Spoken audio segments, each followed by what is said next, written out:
Good evening. We'll try it again. Take two. It is 6 p.m. on the clock. This is the Huntley District 158 Board of Education regular meeting for Thursday, May 21st, 2026. Roll call, please. Mr. Craddy? Here. Mr. Ruth? Here. Mr. Troy? Here. Mr. Feckety? Here. Mrs. Murray? Here. Mr. Bobby? Here. Mrs. Maiorino? We have 6 board members present. That is a quorum. Item 2 on the agenda is closed session. Move to enter into closed session at 6:01 p.m. for the following items to be discussed for the Open Meetings Act: the appointment, employment, discipline, performance, or dismissal of specific employees or legal counsel, property, student disciplinary, matter relating to individual students, or the discussion of minutes, meetings lawfully closed under this act. Second. I'll give that one to Mr. Brady. As a second, have a roll call, please. Mr. Ruth? Yes. Mr. Troy? Yes. Mr. Feckety? Yes. Mrs. Murray? Yes. Mr. Bobby? Yes. Mr. Craddy? Yes. Motion passes 6-0. We are in closed session until approximately 7 p.m.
All right, good evening, everyone.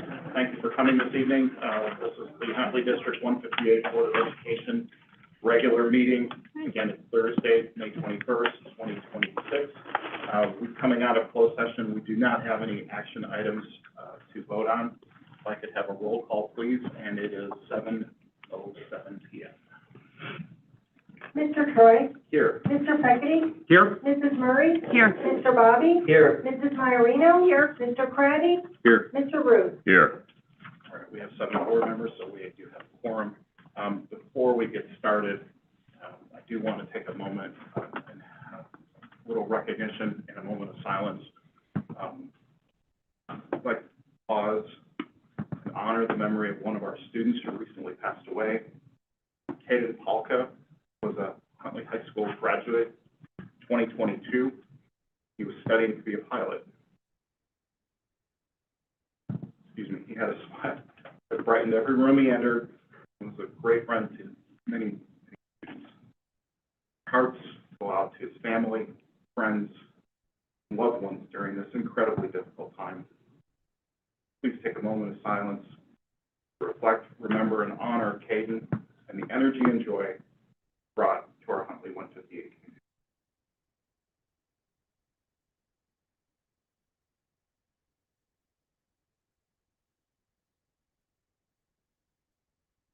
Thank you. All right. If we could have the journalism team, please. I think we're ready.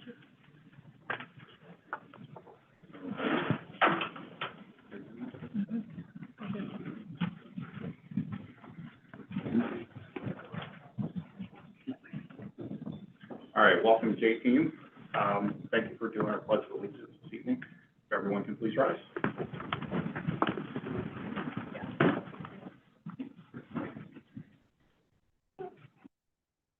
I pledge allegiance to the flag of the United States of America and to the republic for which it stands, one nation, under God, indivisible, with liberty and justice for all.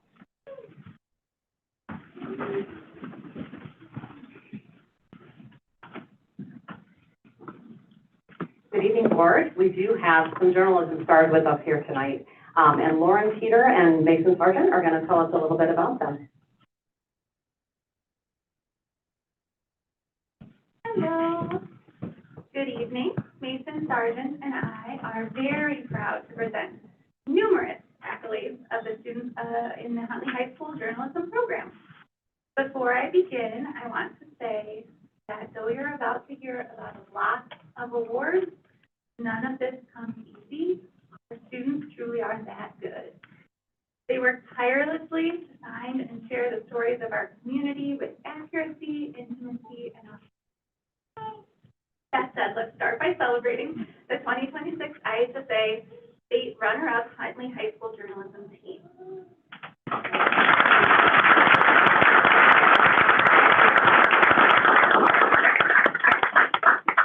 This year's tournament started on April 11th when the team finished first in their sectional with 75 points. And we advanced students in 10 events to the state final. Individual sectional winners include, and if you are here, of course, give a little wave.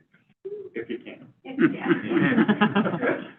Parker DeSimone, Jocelyn Jones, and Addison Stone won first place for TV News.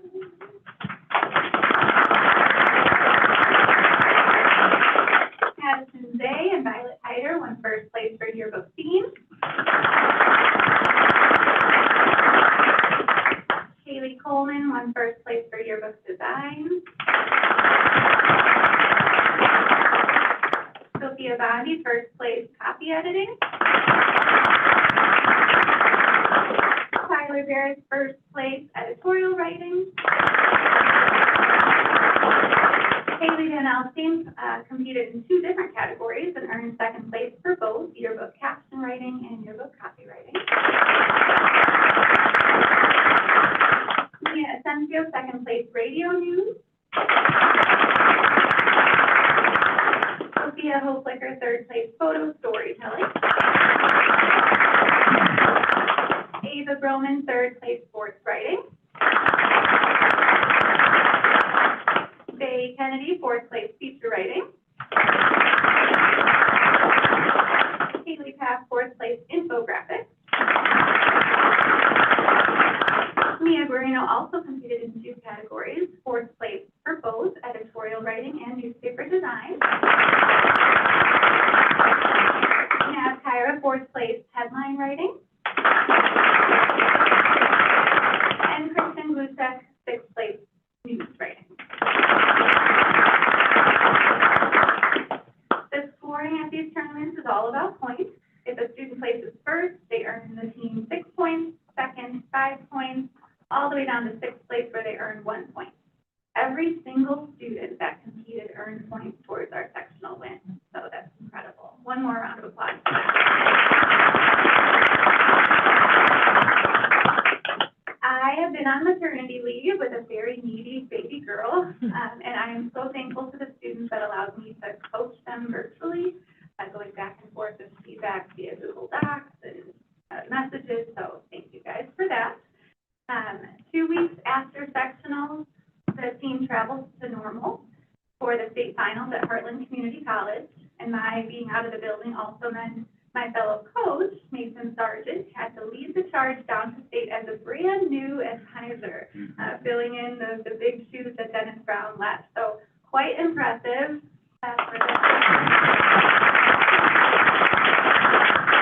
And during the award ceremony, I was on the edge of my seat with a baby on my lap, desperately hoping that the people in charge at Heartland could figure out the live stream. And parents behind me, if you joined in, you know that they could not.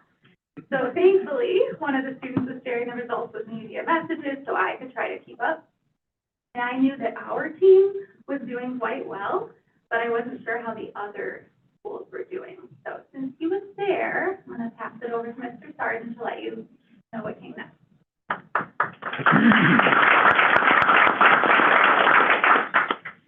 Okay, so it was a very long day of competing, and we had a lot of fun. The award ceremony was at about 3 o'clock, and every event result had been announced except for TV news.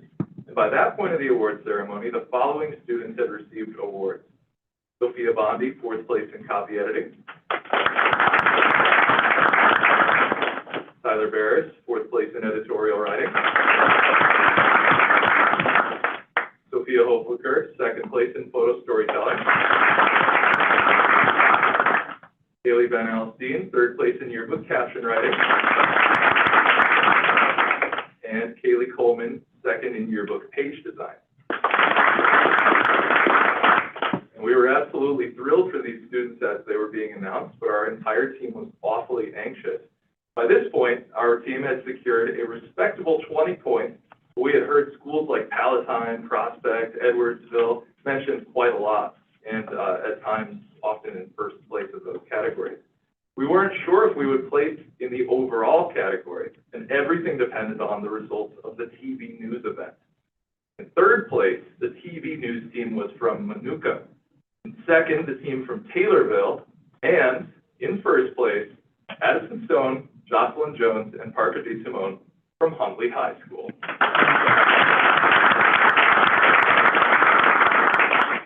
Our TV news team secured 1st place, and overall we received 26 points. They immediately announced the overall winners, and we had this special moment of disbelief. I'm going a little off script here. It's like I'm still in that seat. It was so electric. It was announced that in 3rd place was Prospect with 21. We were all turning to each other. 21, guys, we got 26. We got 26 points. We knew right then and there that we had secured 2nd place. Our kids jumped out of their seats and burst onto the stage with wide smiles and tears of joy. There may have been a few tears in my eyes as well, and I had never felt prouder in all of my many years of journalism coaching.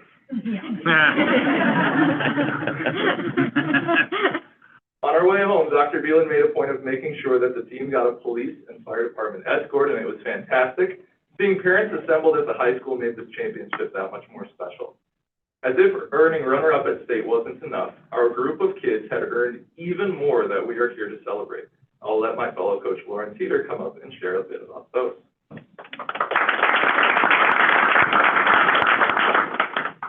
Normally we just get to celebrate state, but we have so much more this year, so I'm very excited. The first additional award I'd like to recognize is the Illinois Journalist of the Year Award. For the first time in over a decade, we had a student compete and earn runner-up, Ms. Addison Stone. She could not be here tonight because she's backpacking in Canada like a Renaissance woman. But she will be honored this June at the IJEA luncheon, where she'll also be recognized for earning a spot on the All-State team. Creating the elaborate portfolio necessary to even compete is extremely grueling, so the fact that she earned runner-up is quite an accomplishment. Very proud of her in Canada. Other awards, our Raider Nation News crew earned a nomination for a Crystal Pillar through the National Academy of Television Arts and Sciences, which is essentially an Emmy for student journalists.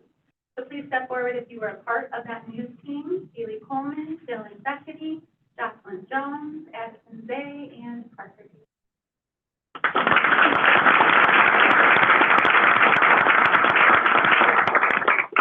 Ashton for Jerry and Jocelyn Jones individually earned Crystal Pillar nominations for a feature news package and an anchor reel, respectively. That's also.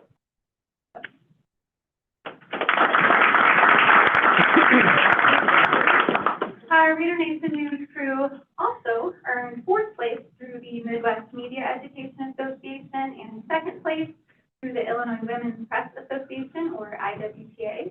Additional winners of IWPA awards include, in the individual news package category, Ashton for Jerry, Dylan Beckety, Lauren Foster, Tyler Barrett, and Jocelyn Jones.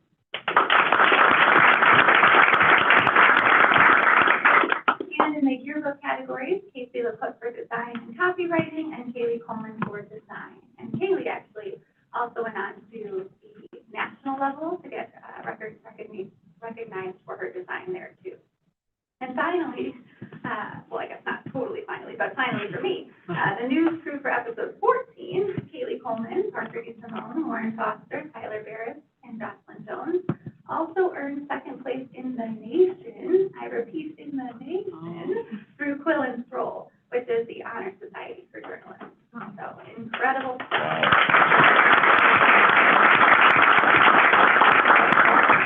I'll hand it back over to Sergeant one last time to share more about the awards for The Voice.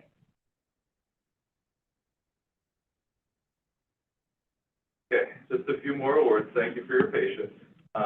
Every year we submit some of our best news articles to IJEA and IWPA, which are two statewide organizations that hold annual competitions for all sorts of journalism categories. And we also submit to the Quill and Scroll, which is a national competition. For IJEA, Mia Asencio's feature article from November won 1st place.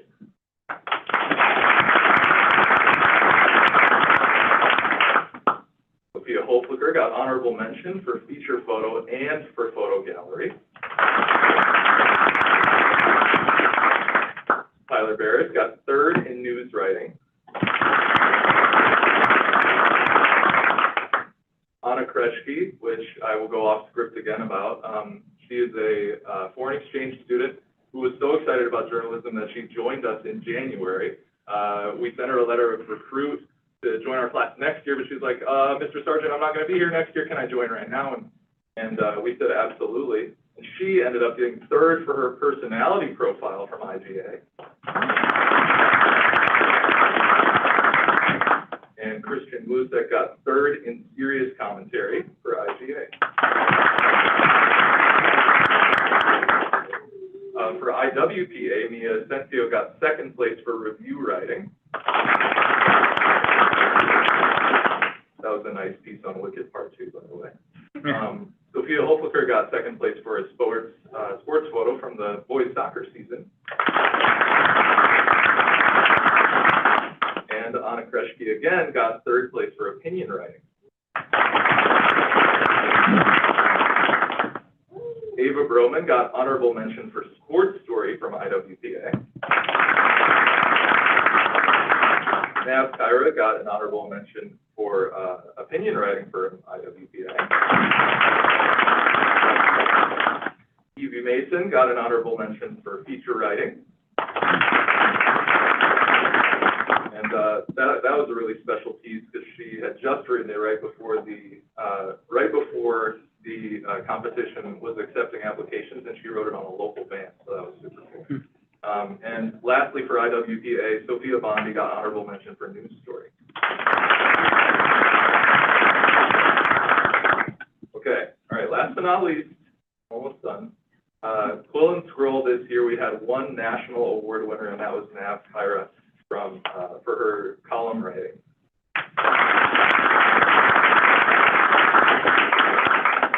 As always, none of this could happen without the support of Dr. Beelan and the administration at HHS, Ms. Lombard and the administration here at the district office, and you all, the members of the Board of Education. Working in a district as supportive as ours gives us an advantage that very few programs have. And we are so grateful for everything that you guys have done for us. And we are so happy to reward that support and that trust by bringing you all of this copious amount of trophies back to HHS. Thank you so much again. And students, we are so proud of all of you.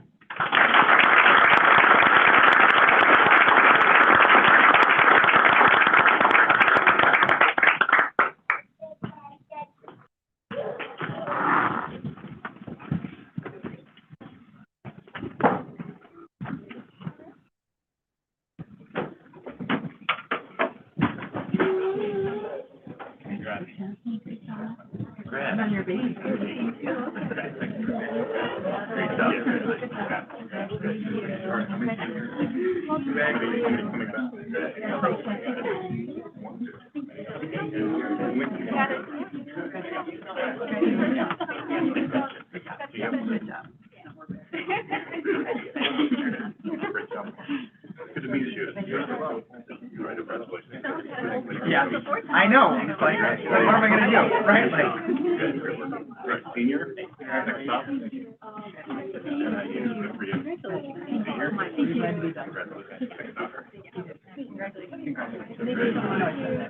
You're coming back. You get to shoulder the burden. Yeah. Congratulations. Good. Oh, so much. Great job. Congratulations. Sure.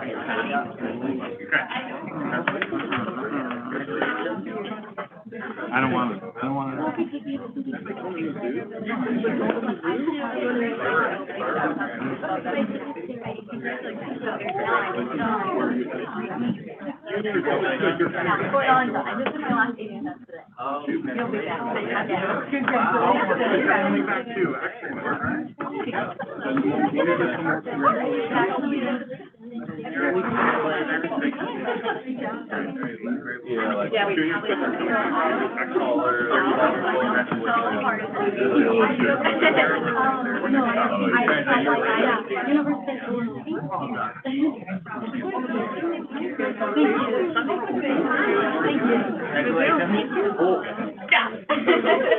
My daughter's a tiger. My daughter's a tiger. I know, I just heard you, I was like, congratulations. That's my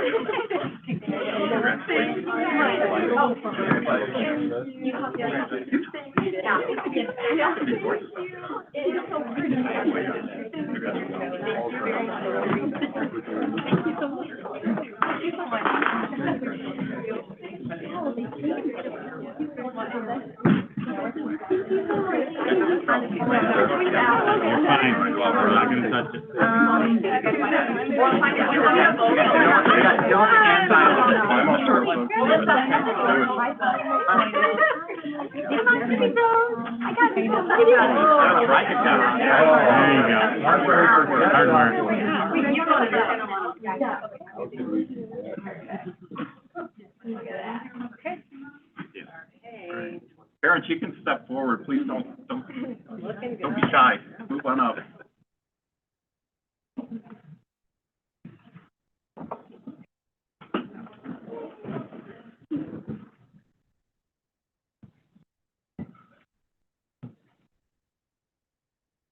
Be very proud of your children.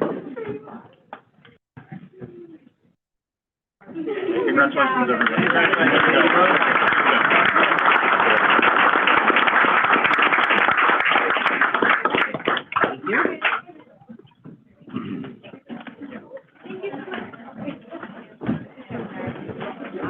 Oh,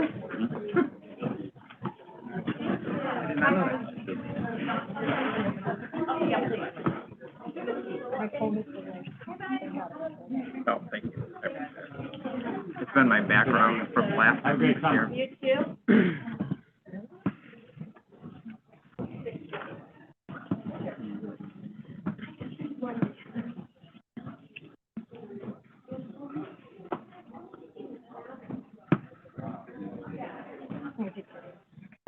Okay, item 5.2 on our agenda. Going to take a moment to recognize our graduate here, right? It's official now. Nico Kanchu. We're going to give you the spotlight for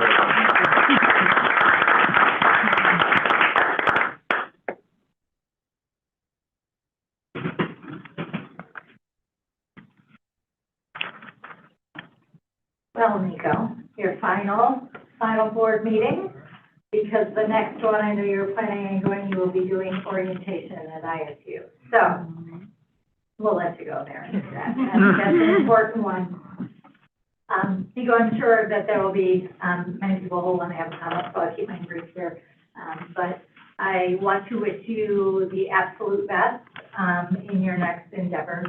I know that and I'm gonna get all emotional, so I'm gonna try really hard to talk fast, but, I know that wherever you go next, and all of the things that you're going to accomplish, that you're gonna achieve great things, and you're gonna leave your mark just like you did here at, District 158.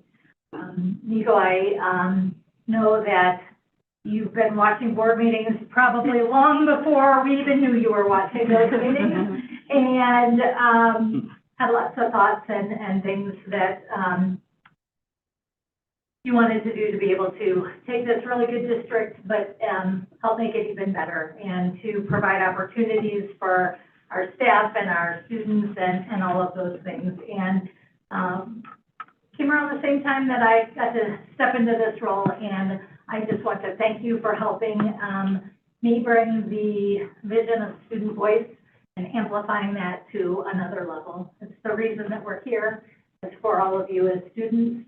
I mean, you're gonna have to sit through something like this next year, so, but the things that the two of you, have been able to accomplish and to bring in this very first year, in this role, but through, the superintendent, student advisory committee, to articles that we were able to, write together to just highlight the importance of, why it's important to hear from our number one customers, right, the students.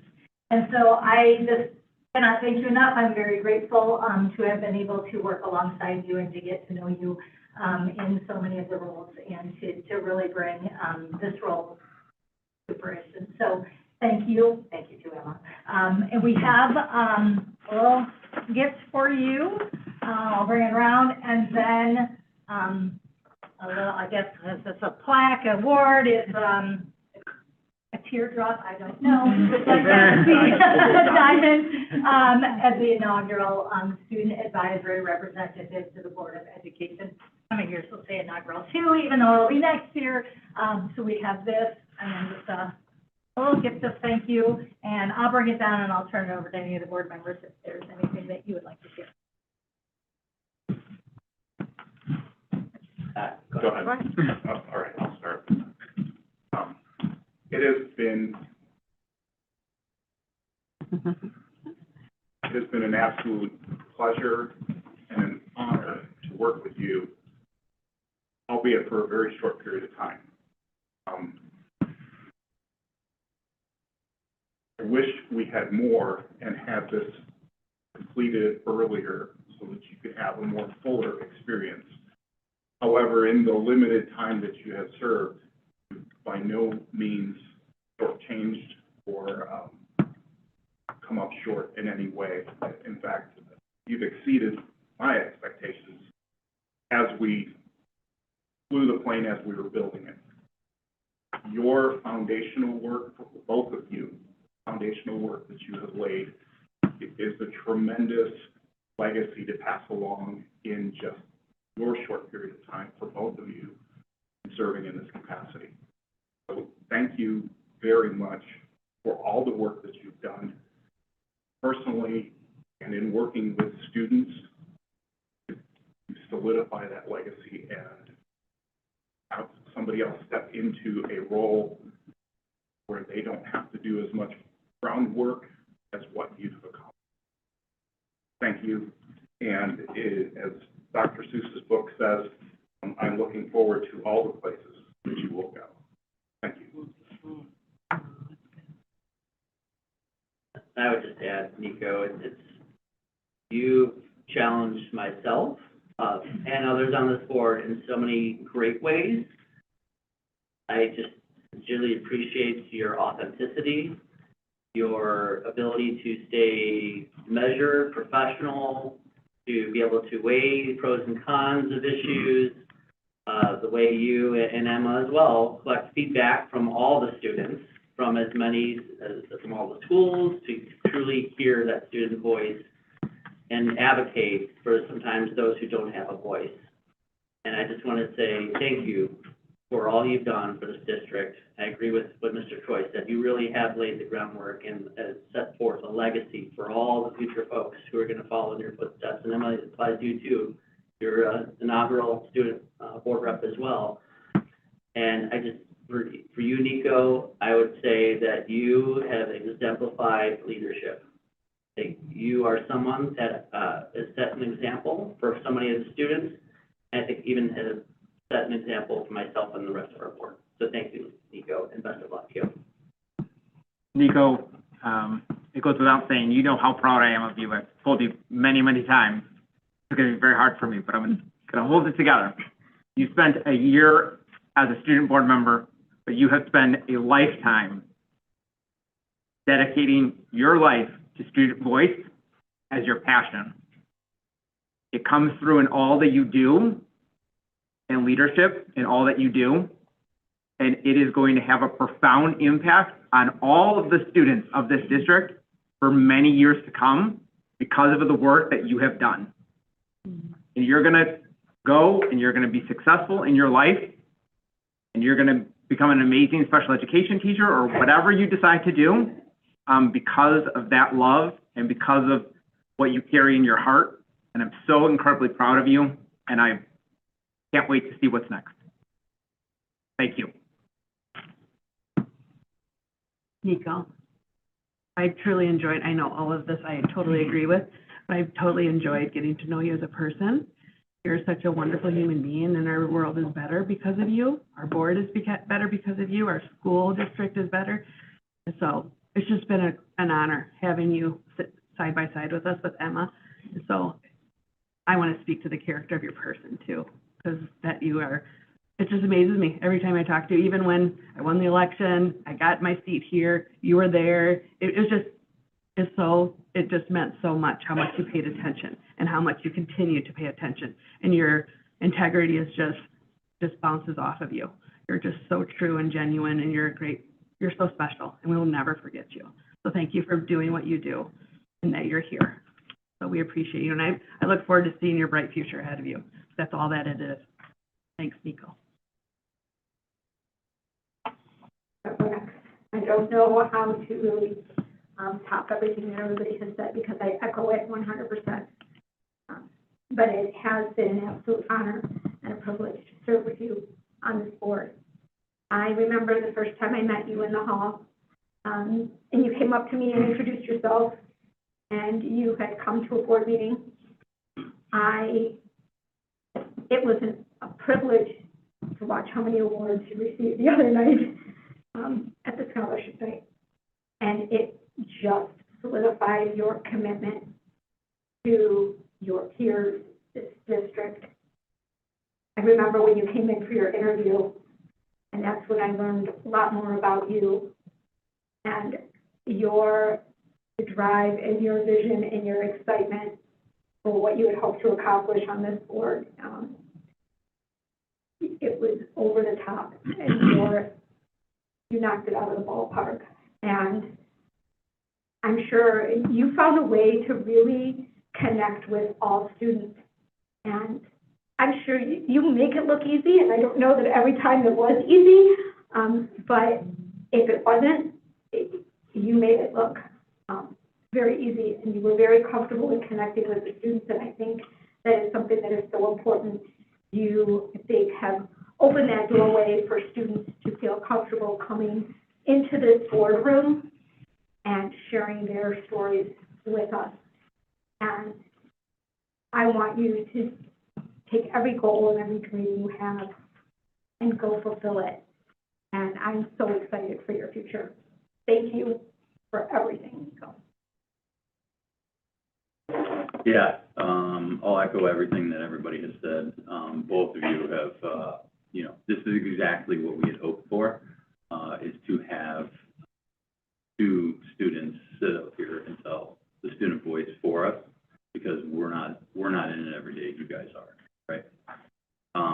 Nico, wish you the best. I, definitely know that, you have many fans at the school. And I remember you sitting in the back of the room many times and thinking, what is this kid doing? Yeah, I just don't understand why I want to get all these board meetings. But, after, hearing you up here and your ideas, your thoughts, seeing you at the schools, whenever I was there, it is a true joy to get to know you. And like my last name, I'm glad people know you by your first, so congrats, Nico.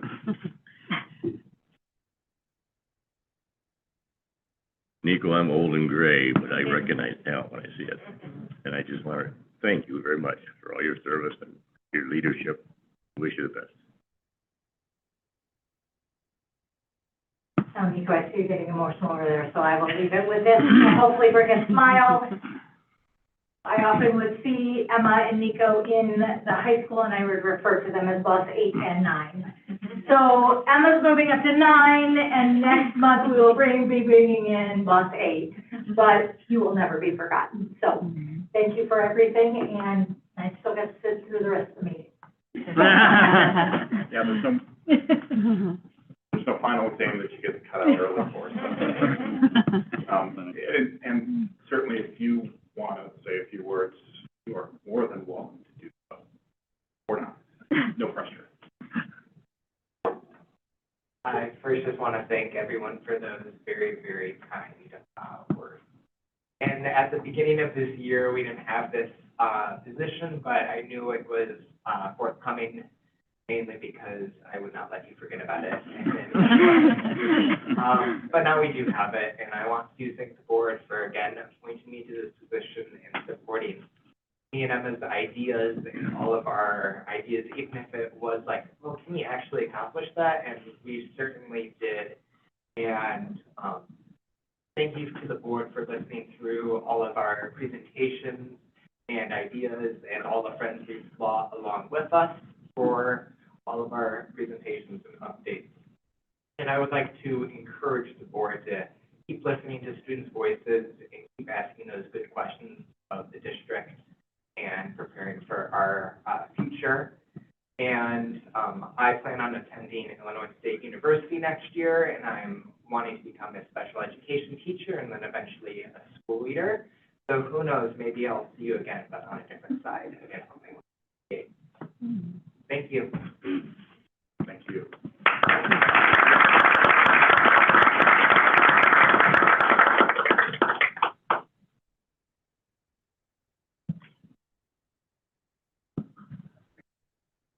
Yeah. There's only a party of one. Why don't we just come down? Oh, yeah. And then can we get one with us and Nico, and then one with Emma joining us? Yeah. Yeah, please. Yeah.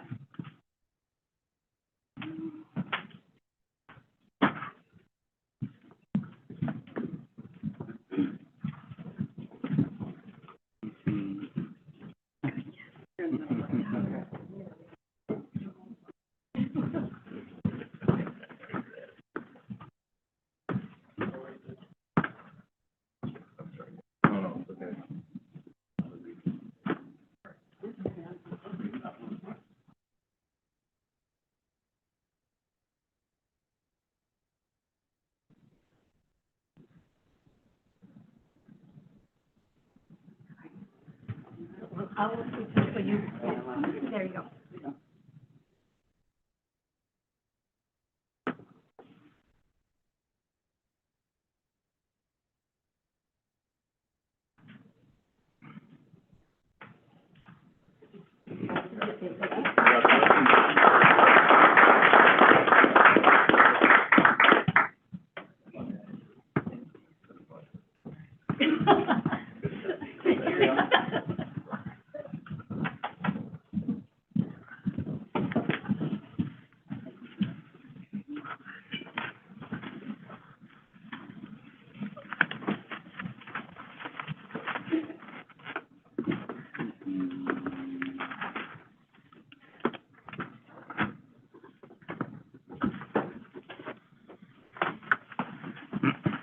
That brings us to item 6, public comments. I have one sheet in front of me. I don't see any more in the bin.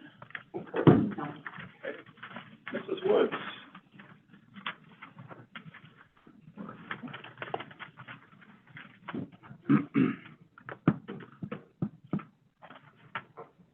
Good evening.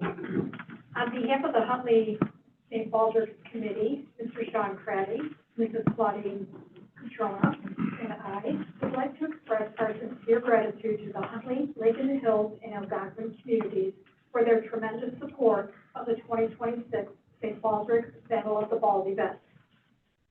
For the second year of the Battle of the Balls basketball tournament, we congratulate the District 158 educators and administrators team on their hard-fought win over the Huntley Hometown Heroes Fire and Police Department team. We would also like to extend our heartfelt thanks to the Huntley Fire and Police Departments, District 158 staff members, our outstanding game officials, including Dr. Zier. Much needed. He went running. Like the, Globetrotters wrestling. He went running. It was a rough night. It was friendly competition. Also, thank you to our fantastic DJ, the many staff volunteers, the members of the HHS Raider Nation News for operating the scoreboard and announcing the game, the Huntley Cheer Association for providing sideline cheers and stunt performances, and the Huntley High School dance team for their halftime performance. Your energy, time, and support helped to make this event a success. This year, the committee introduced Change for a Chance, a district-wide fundraising initiative that encouraged students, families, and staff members to donate spare change to support children battling cancer. Each school participated in a friendly competition of collecting coins, often found in pockets, drawers, and under couch cushions, all to help give children fighting cancer the chance to live long, healthy lives.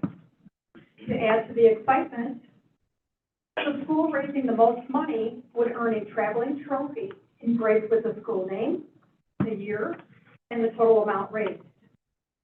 Thanks to the incredible generosity of our district community, a total of $2,773.93 was raised through the Change for a Chance campaign, proving that every penny truly did count. And every penny did.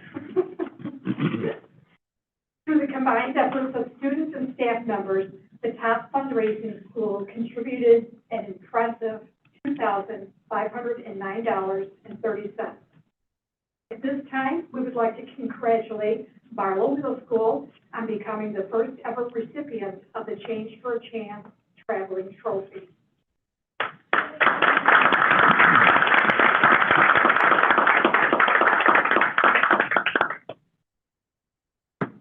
And I believe Mrs. Pierce is going to give a little feedback as far as what their team did, because they did some tremendous.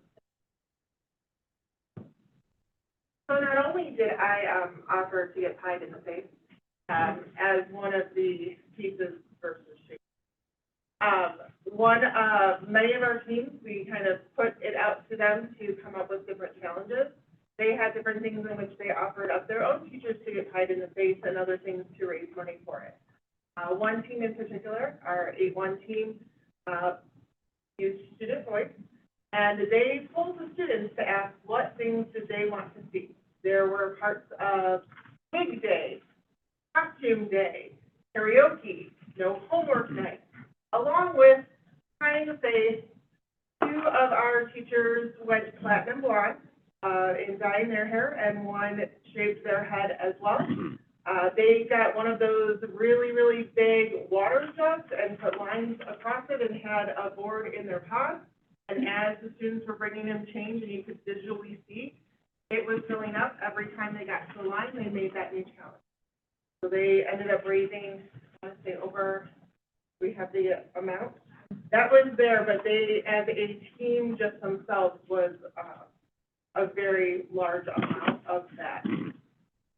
over that $1,000, I think, like, while the other teams did contribute to. So they continued in all of their teacher challenges throughout the time. They actually finished up some of them just this week that they had earned. So there were karaoke challenges, they had wigs, they had all sorts of things. You could even sometimes see two of our teachers and their hair is kind of growing out from the black and blonde. And you can see a little bit that was still left, as you can see on the motion. But they really took it to heart, and the kids got very excited about it too. And they were all really engaged. Raise money for this fantastic cause, and of course, high people in the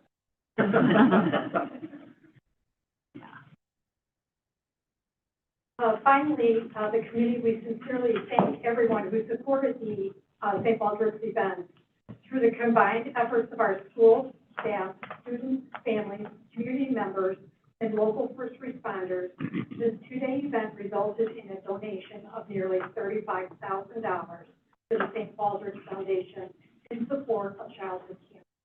Thank you.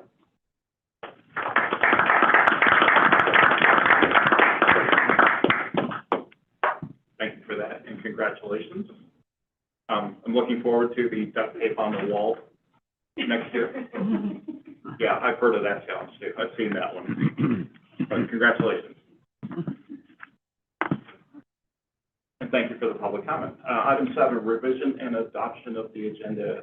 Other than pulling or moving things around on the consent agenda, is there anything else to move around?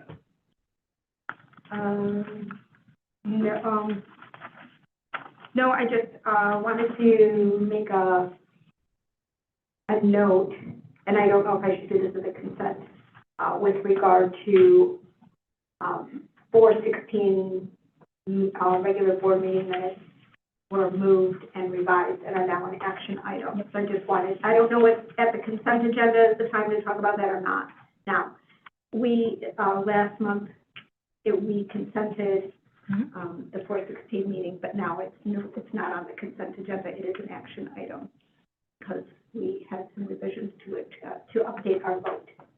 We can pull that off of consent and vote on it. Right, it's already off of consent. It's already. I just wanted it notated, Okay. for.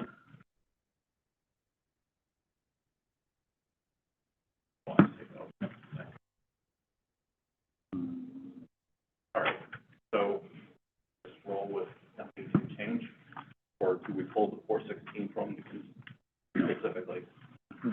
It's already off, so, but just if somebody's looking at our agenda, from the committee as a whole. Oh, wasn't there another one you wanted to pull up? Yes. Yeah. So it was on the consent agenda, so do you want me to move consent agenda now, or when we get to consent? No, when we get to When we it, get to consent. we'll pull it off individually from the consent and vote on And move it it to an separately. action item at the time that we get to. the Correct, consent but from agenda. an agenda standpoint, overall, it still remains the overall agenda, unless you just want to outright delete it, and I don't sense that's the case. No, that's not, I just want to move it to an action item. Thank you. Yep, no problem. All right, so with all that said, we'll leave everything as is. Getting that right? Yeah. Okay. With that, I will move to accept the agenda as it's presented. Second. Second by Mrs. Maiorino. All in favor, please say aye. Aye. Opposed? A motion passes 7-0. Superintendent's report, Ms. Lombard. Sure, I'll go ahead and start with our donations. We had a number of donations. Jennifer and Thomas Pansloff, $5,000 donation to Huntley High School boys bowling. We have Deanna Reeds, the $3,000 for a sale of a trumpet to Huntley High School, from the sale of the trumpet to Huntley High School's band. Thomas Wu, $1,000 for the Huntley High School girls track and field fundraise. Kelly Williamson Company, $500 Educational Alliance Program STEM at Legee Elementary. Lori Woods, $247.36 for 2 podiums, one for each of the 2 middle school promotions. Mary Ann Kinney, $500 to the Medical Academy Scholarship Fund. And Huntley Area Lions Club, $419 bench installed outside door one at the district office. And that was dedicated earlier this evening at 5:30. We had a number of representatives from the Lions Club, and so along with them and everyone else who had donated various items or monetary donations to the district. We thank you very much for the support of our programs and our students, as well as our partnerships with one another. So thank you very much. All right. In my memo, I have the regular items such as just updates with absenteeism, comparisons, the regular types of reports and IWAs, some components of just highlights that we did. But I wanted to just put something a little bit different in there. We talked as a cabinet just to highlight, there were a number of great things that happened this school year. I can't believe that tomorrow is the last day. We've had our seniors graduate and our 2 8th grade classes be promoted this week. And tomorrow is an early release and the last day with students and staff for the 25-26 school year. But in there, just wanted to highlight some of the accomplishments or the things to note that as a district team, along with students, parents, faculty, administration, and the board, that we were able to accomplish. So some of the accolades, we received EAB's inaugural High Performance District Award. We had 3 exemplary schools by ISBE, the Preschool Gold Award by the state, our elementary and high schools, middle school, because we don't have it, is the Project Lead the Way Distinguished Schools Award. Huntley High School is ranked in the top 12% of nationwide by U.S. News and World Report. Recently, by NAMM, the Best Communities for Music Education Awards. We have the Illinois School Communicator of the Year sitting in our district and in this room. Under Student Voice, we have the inaugural Student Advisory Representatives to the board, Emma and Nico. Brought back the Student Superintendent Advisory Committee. We had our first ever student-led professional development for our staff at an in-service. Under our operational efficiencies, there's lots, and we've had some presentations there that are go live on our community solar and the Skyward implementation. Under community engagement, digital storytelling to show the pillars of our strategic planning and our portrait of a learner, our learning. Increased Dell Web partnerships and those community partnerships. Leveraged family liaison for both district-wide and specialized needs. Our first student job fair with the Huntley Chamber.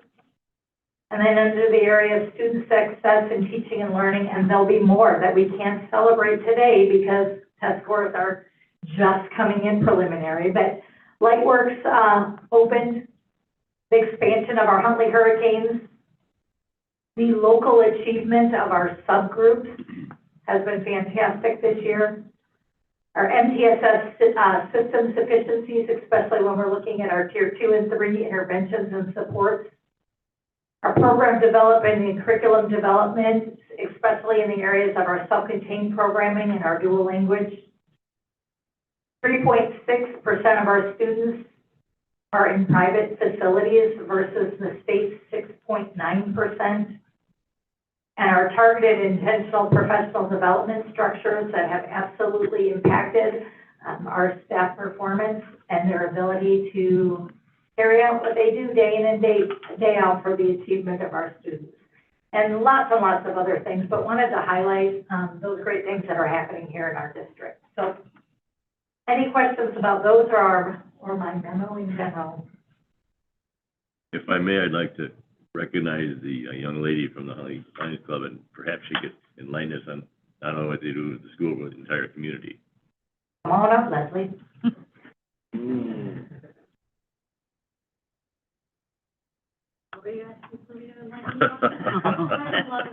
Tell us a little bit about our dedication and the partnership with the district. So, the bench is a part of our legacy committee. Oh, now it's on. It was green, it just wasn't bright green. So the Lions Club, the Huntley Area Lions Club, has a legacy committee where we participate in a next track bench program where we collect 1,000 pounds of plastic. That's a lot. And with that 1,000 pounds we turn in, we earn a composite bench that's made partially of that recycled plastic bag material. And we are tasked then with where we donate the bench. And our first bench was dedicated to the library as a legacy of all the Lions that have come before us, and established the 50-year relationship we've had with the community. Well, we earned another 1,000 pounds. So, I, on the board, said, well, we have a really wonderful collaboration. What if we change the task of studying as a legacy from the Lions, more so also, what do we do around our community that creates the legacy? And we've done a lot of collaborating for many years with the school district for vision. We've expanded that collaboration over the years. As I mentioned as a dedication, we're hoping to add to the wellness fair with bringing a vision van for screening any community members, students, families. And just our motto is that we serve, and we're very proud to be a part of the village. It takes a village to raise these kids in our community, and I'm just very proud and blessed to be a part of that, and have the shared desire to do that with the school board and the school district. Every single school, every single administrator is supportive, and we also have a very supportive Huntley High School Leo's Club, which I'm an advisor to as well. And it's great to see the Lions cultivating all those wonderful young philanthropists and volunteers that are going to be us when they grow up, right? Okay. So that's it. And we're working on bench number 3 right now. So yay. Thank you for your time. Thank you. Thank you.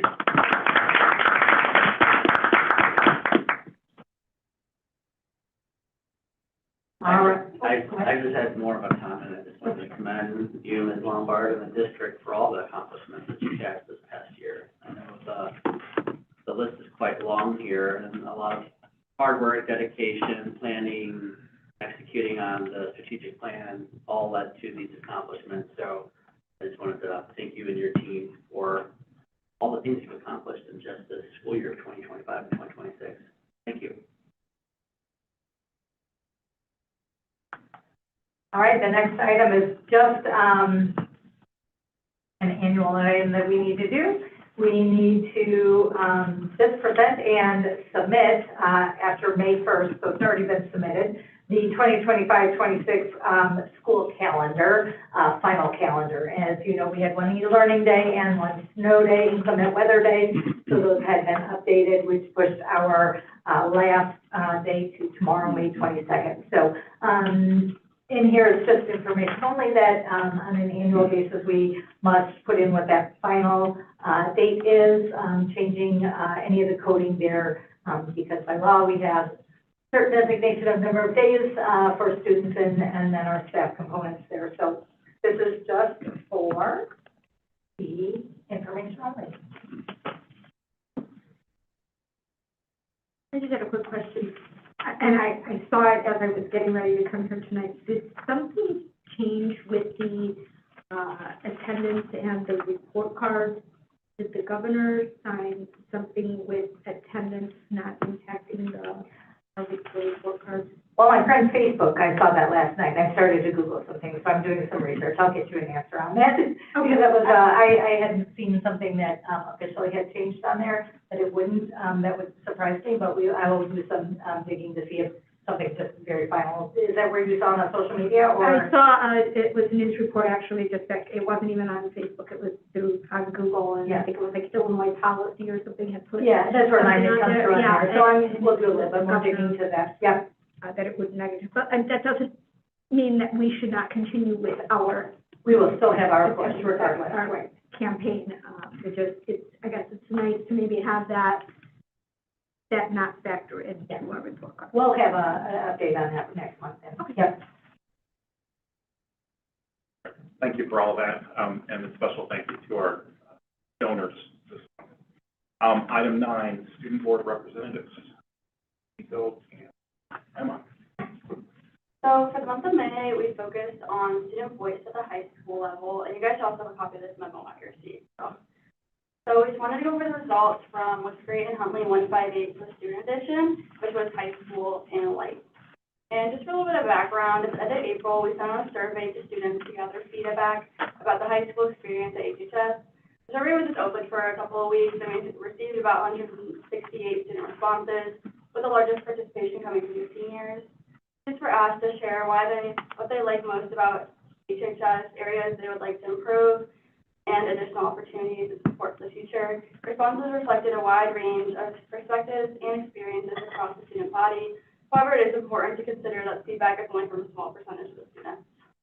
So for What's Great, students consistently highlighted that positive relationships with teachers, welcoming school environment, and the variety of academic and non-academic opportunities available at HHS are what make the school great. And many students appreciate the blended learning, off-campus privileges, the academies, and wide selection of courses offered. They said these opportunities help with independence, responsibility, and personal growth. And when I asked about classroom engagement, students described their classes as somewhat engaging. They shared that they are most motivated by long-term college and career goals, maintaining good grades, their own personal interests, and teaching and family support. Also, students reported that they feel supported by teachers in reaching their academic and personal goals. And for what could be great, when asked what changes students would make to improve their experiences, many mentioned concerns related to the use of technology, scheduling, and school resources. It brought up how the Wi-Fi could be improved and the dependence on Chromebooks should be reduced. It was also noted that passing periods should be extended. A lot of people said just by like a minute. And in the cafeteria, some students said there should be more options for people with allergies. And sometimes when people have like classes like Health BC that go like a period and a half into their lunch, there's never like food left. And there are also recommendations to add ASL courses. And some people also said strengthening bullying prevention and disciplinary measures is also a recurring theme. And we also asked what makes class not engaging, and students often mentioned that uninterested teachers who are not passionate or energetic are often what makes class not engaging. Some said that repetitiveness, uncontrolled disruptions, and independent busy work also hinder engagement. And then for future preparation, students shared that HHS already offers a wide variety of extracurricular activities and opportunities. However, several additional interests were frequently mentioned. Students mentioned new clubs and teams, which I thought were interesting. Some mentioned boxing, pickleball, badminton, and martial arts. Some also said that activities like a winter formal should be added. And we asked the students felt that HHS had prepared them for the future, and many said that they had been prepared for life after graduation, and most notably through its course offerings, academies, and blended classes. And many students said that these experiences help build independence, accountability, and time management. And then just for some additional notes, many students responded positively to the opportunity to provide direct feedback through the survey. Someone said that this is a really good survey, so it's true. And a recurring theme is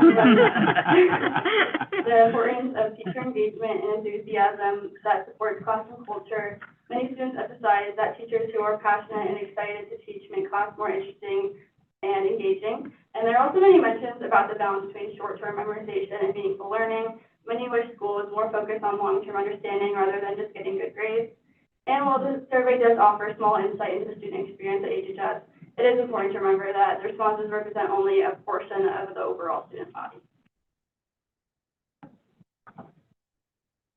So for the actual focus groups that we did to get some in-person feedback and some conversations going beyond just an online anonymous survey.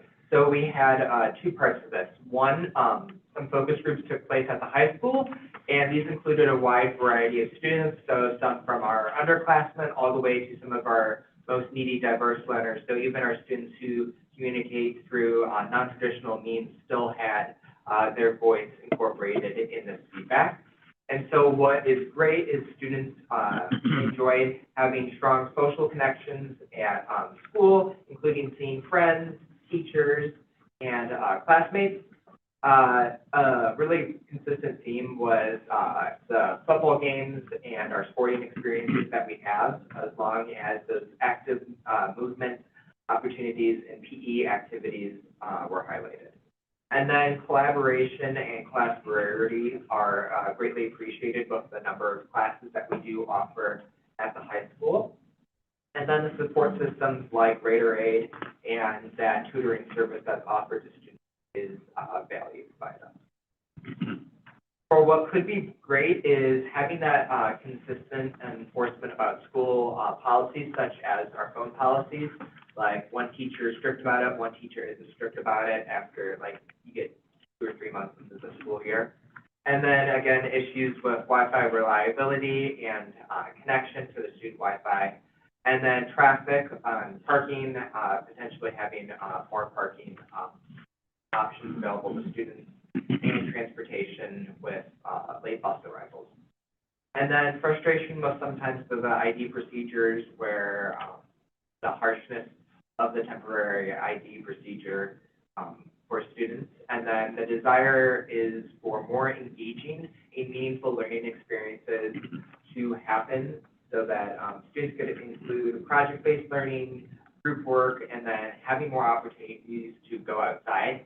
I know it felt like in COVID, we had a lot of like breaks outside for like, even it was reading, we would go outside and just read, but students would like to have more opportunities just to get outside and have some fresh air. And then another consistent theme is having students want the focus to be, rather instead of just getting that grade, having the deeper learning and understanding of concepts that extend beyond just memorization. And then for Light, this was a focus group that we conducted at the Vine Street location, and it was great to finally see that location in person and all the amazingness that goes on there. And students in the Light program noted that while the program has great flexibility and is a supportive learning environment, they really enjoy having teachers help them succeed when the work is challenging, and that students really enjoy having the real world learning, like job skills, and particularly noted was the student store work. And then the outing opportunities to get along into the community and having hands-on experiences such as the internships that happen in the program were highly valued. And then students also feel like their voice is heard within the instruction of the school community. And for what could be great, students would like to have some longer lunch period and potentially upgraded facilities with some of the other buildings at Vine Street. And then having a continued focus on more life skills and budgeting and taxes for students. And then again, we asked the students a different type of question about what thoughts they had about their community and continuing to emphasize public transportation for students and road safety. And then the desire for also more social spaces within the community as a whole to connect with peers. And then the students did also note that while most of the time they are treated like adults, they would continue like to be treated like young adults as they are in the program. And so now for my final report, are there any questions? Great final report. As always, you both delivered on getting the student voice. Very well done, thorough, helpful insights there on what's great and what we can be greater at. Question I had was, one of them was about this IDs process. There's frustrations, like what, could you explain a little bit more, like what is the frustration with IDs? So students, when they don't have their physical ID on them, they have to get a temporary ID. And so sometimes students express this frustration during the beginning of the year as they're getting acclimated.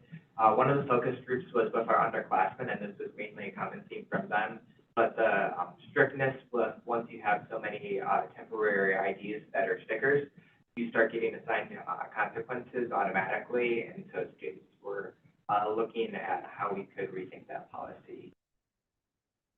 Nico, do you think that many probably don't understand the why that the IDs are important? Could that be something that we help from that safety, component? That it's not just we want you to wear your ID, but do you think that would be helpful so that people really understand the rationale and the background of that. I do actually think, yeah, because someone actually said in my survey that they don't understand why, because instead of District 300, they just sign in and they put their IDs in their pockets. So I think it is, they don't understand why. It's the frustration. Thank you. Any other questions from the board? I had a quick question. I'm trying to figure out where it was on here about, learning and technology, but are you hearing anything from peers, even in, middle school, high school, but are students starting to feel concerned with AI's, place in their future, and you hear students talking about looking at more careers that are more hands-on, like on the trade, looking at careers that maybe can't be taken over by AI? Have students expressed any of that? I think students, even before AI was so prevalent, wanted more trades availabilities and programs. So I think always focusing on that would be grateful for students. But I think with AI, students, it is an acknowledgement. For example, in our English program, students can no longer take their essays to write them at home. They do it all in class. And so having more teaching about that, I think, would be more relevant to students. And I think it is a mixed topic, because some are for it, some are against it.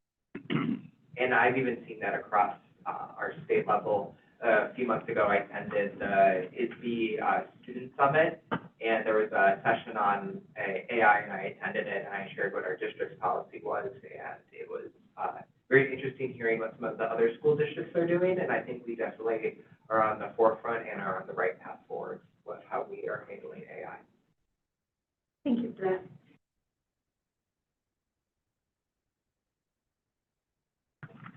Anybody else? Thank you very much. Appreciate it. Thank you, Board. Absolutely. Item 10, Mr. Altmeyer, Chief Financial Officer, Treasurer. Thank you very much. I have two updates. You see I have the FY '27 budget draft 3 as one of the updates. But before that update, I do want to make note that under the consent agenda, we have item 13.9, the revenue contracts. And Ms. Maiorino in the last meeting referenced the high school fundraiser for the football program, the card sales program. And on that fundraiser, on the agreement, she had noted that that agreement would be guided by Arizona law. And generally, every time we see that within our agreements, we always change that. We work with the companies that we do business with, and we always change that to Illinois law. So, over the last week, I did make contact with the owner of FNJ Consulting, who did give us the approval to go ahead and move forward and make that change.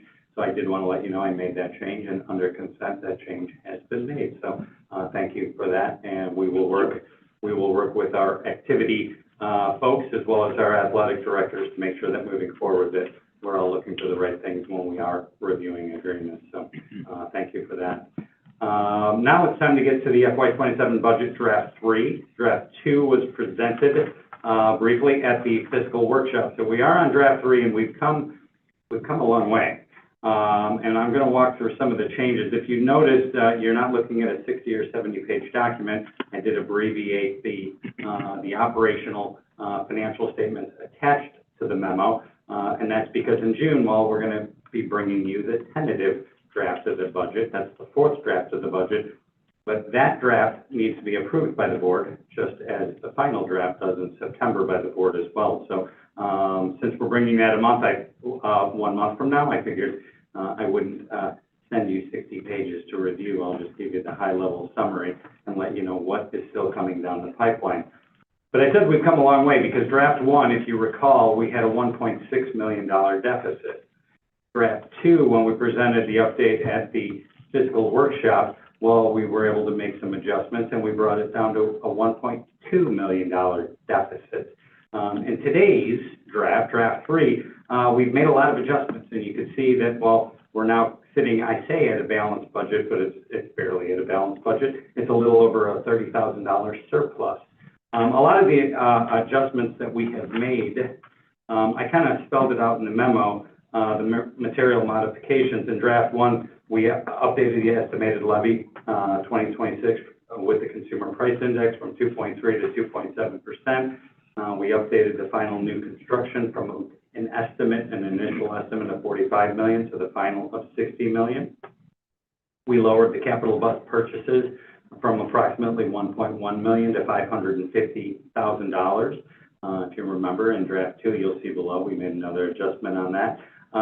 We corrected or moved forward with the HESPA non-union salaries, recognized the 3% for the collective bargaining agreement.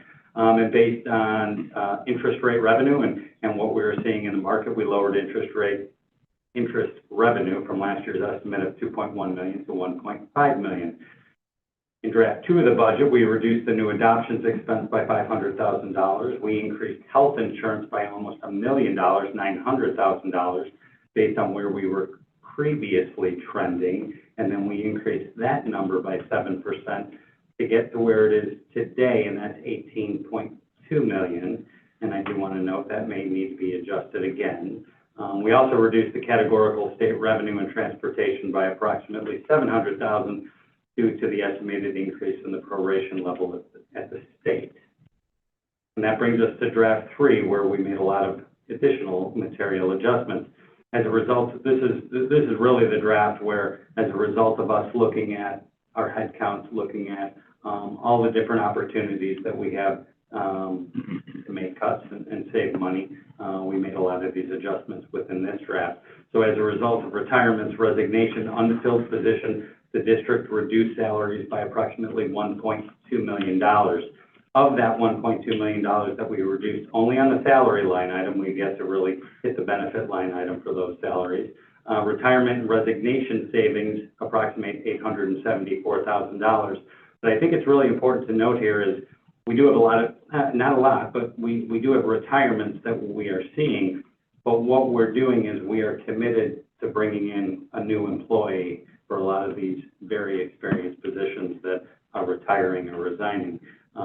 So even though, you know, we may benefit from bringing in a 3 or 4 year experienced teacher or individual in a certain position in an effort to really bring additional savings back to the district, we are trying to bring in entry-level folks to replace our retirements and those individuals that are leaving the district. In addition, we have unfilled positions that we have determined that we're not going to bring back.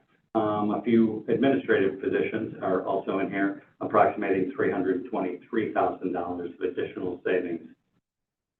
In addition, and the board is aware of this, when we opted to lease the FY27 bus purchases, that $550,000 was reduced significantly. It was reduced by $323,000 of additional savings, $382,000. And then we also increased athletic participation revenue by $35,000 as a result of the increase in fees. We're still analyzing the registration side, and that will be reflected in the next draft of the budget. As a result of all of those modifications over the various drafts, we're currently sitting in a $30,000 operating surplus.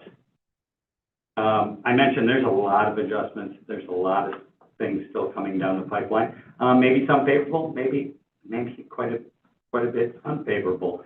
Future adjustments, we need to finalize the estimate for the levy for the 2026 new construction.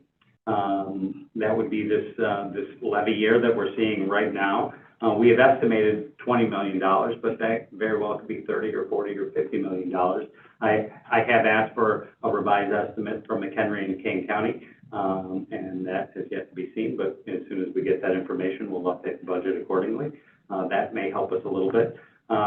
We need to recognize the final revenue recapture for the levy year 2025. Revenue recapture, if you recall, for the board members that know this, when we passed the bill several years ago, the PTAB and Certificate of Error Bill, those are favorable adjustments that show up in our tax computation. I think it's currently set at about $120,000, but the final number came in at $253,000, so that will be about $130,000 favorable adjustment. So we'll make that adjustment in the next draft. We do need to adjust workers' comp and property and liability insurance to actual based on the final premiums.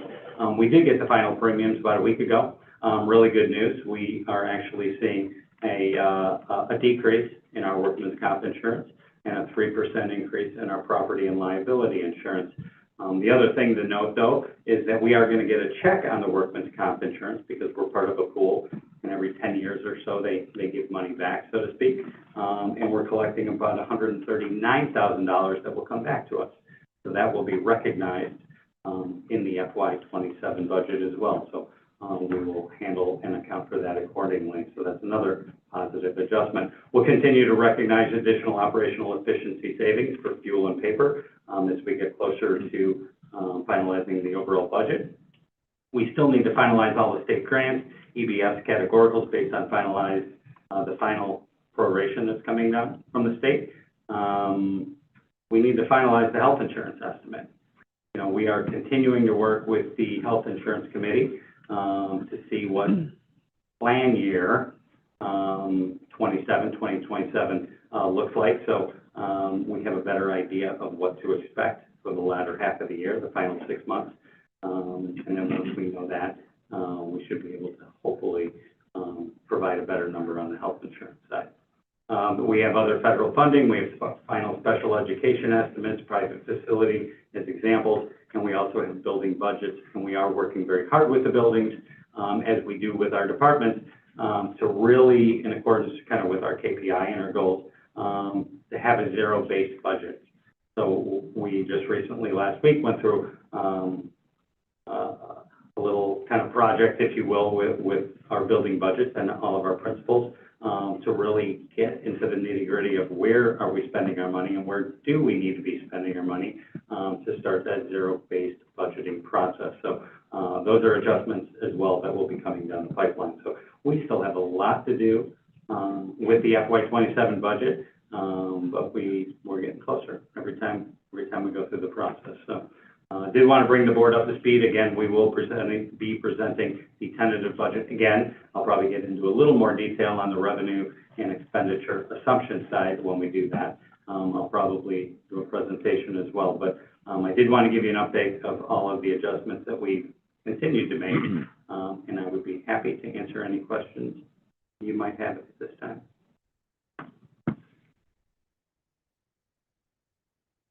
Everybody go ahead.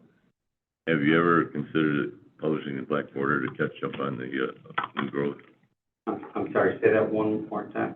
Has the district ever considered publishing the Black Border announcements to catch up the new growth? I guess I'm a little confused by the question.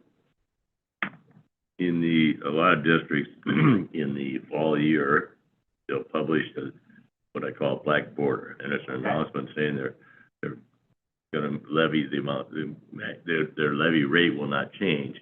The levy amount may, so they can catch all the new growth. Oh. So that way the levy amount does not change. However, I want to say that the rate doesn't change, but the amount may change because of new growth. It captures that new growth. Whereas rather than guessing that, you publish the Black Border and catch it that way. Yeah, we'll definitely have to look into that. I'm not aware of that. But I kind of want to learn a little bit more about it, so maybe we can offline that conversation. But we've never done that since I've been here. And I've never really, and I know a lot of CFOs, and we talk a lot about the levy process, and we've never had this conversation. So you're giving me a potential tool for my toolbox. So I look forward to talking to you about that. Okay. Yeah, I'm curious too. I haven't heard the term before, and maybe that's where I'm kind of fuzzy, but I'd like to learn too. Thank you. Any other questions? All right, thank you for that. Thank you.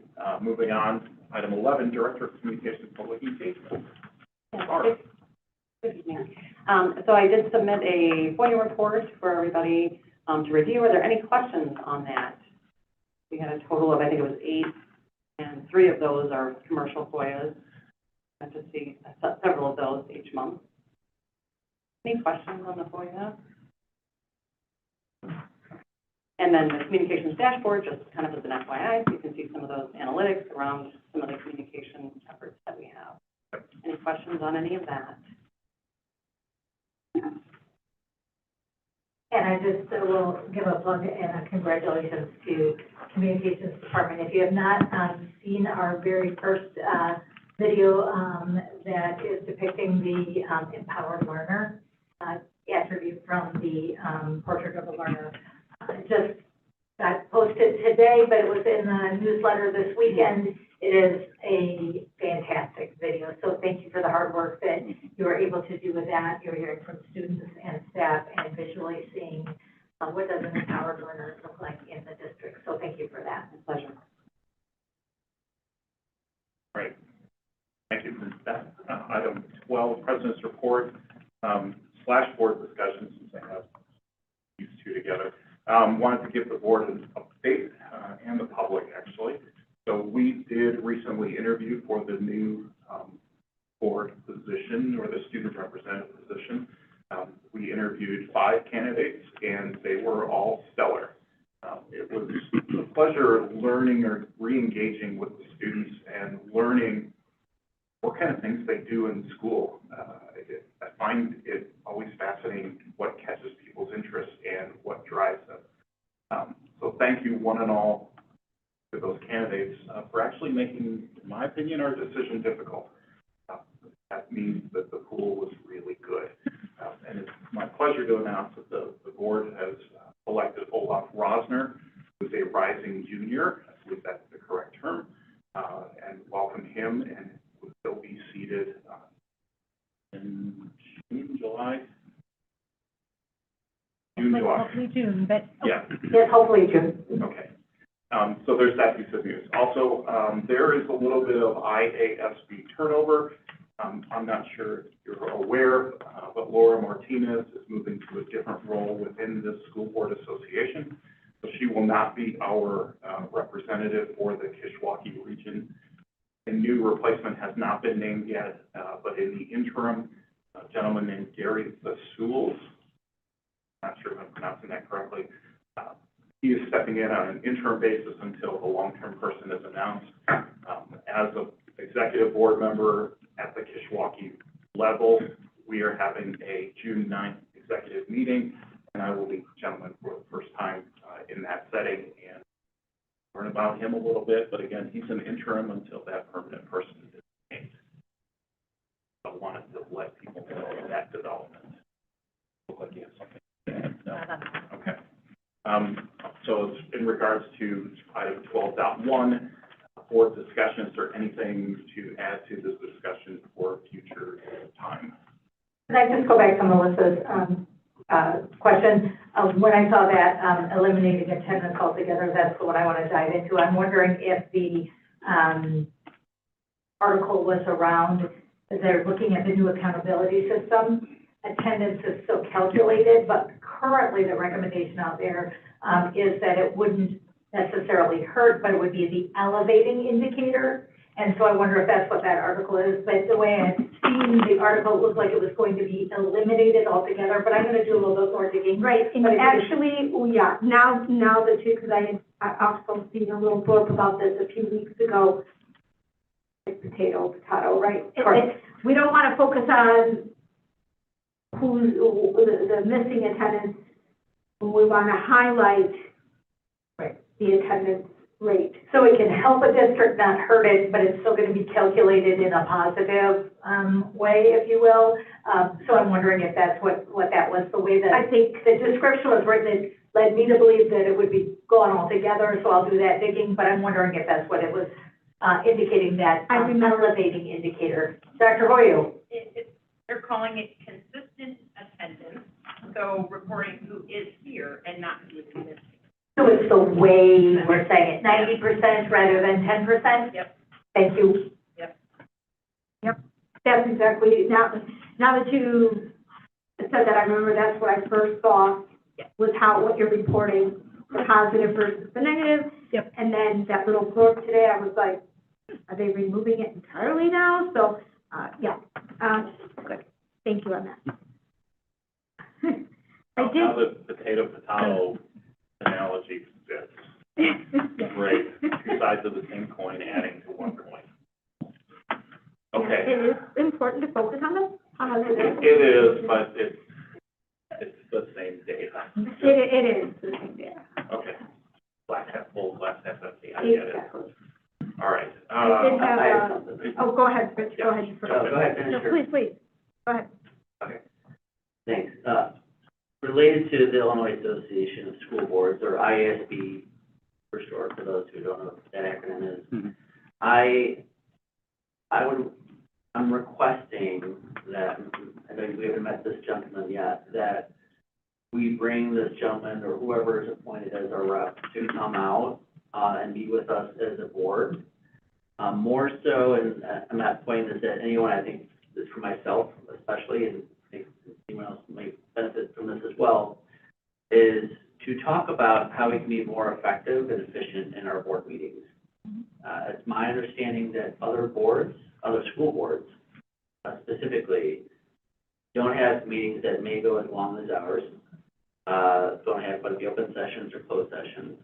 At the same time, knowing that we want to balance transparency and be open to the public and the community of what we're working on. But I'm curious, from an IASB perspective, is there things we can do differently, things we're doing well, things we can do differently to be more effective and efficient? And even getting clarity on things, like, for example, I know we have the committee of the whole.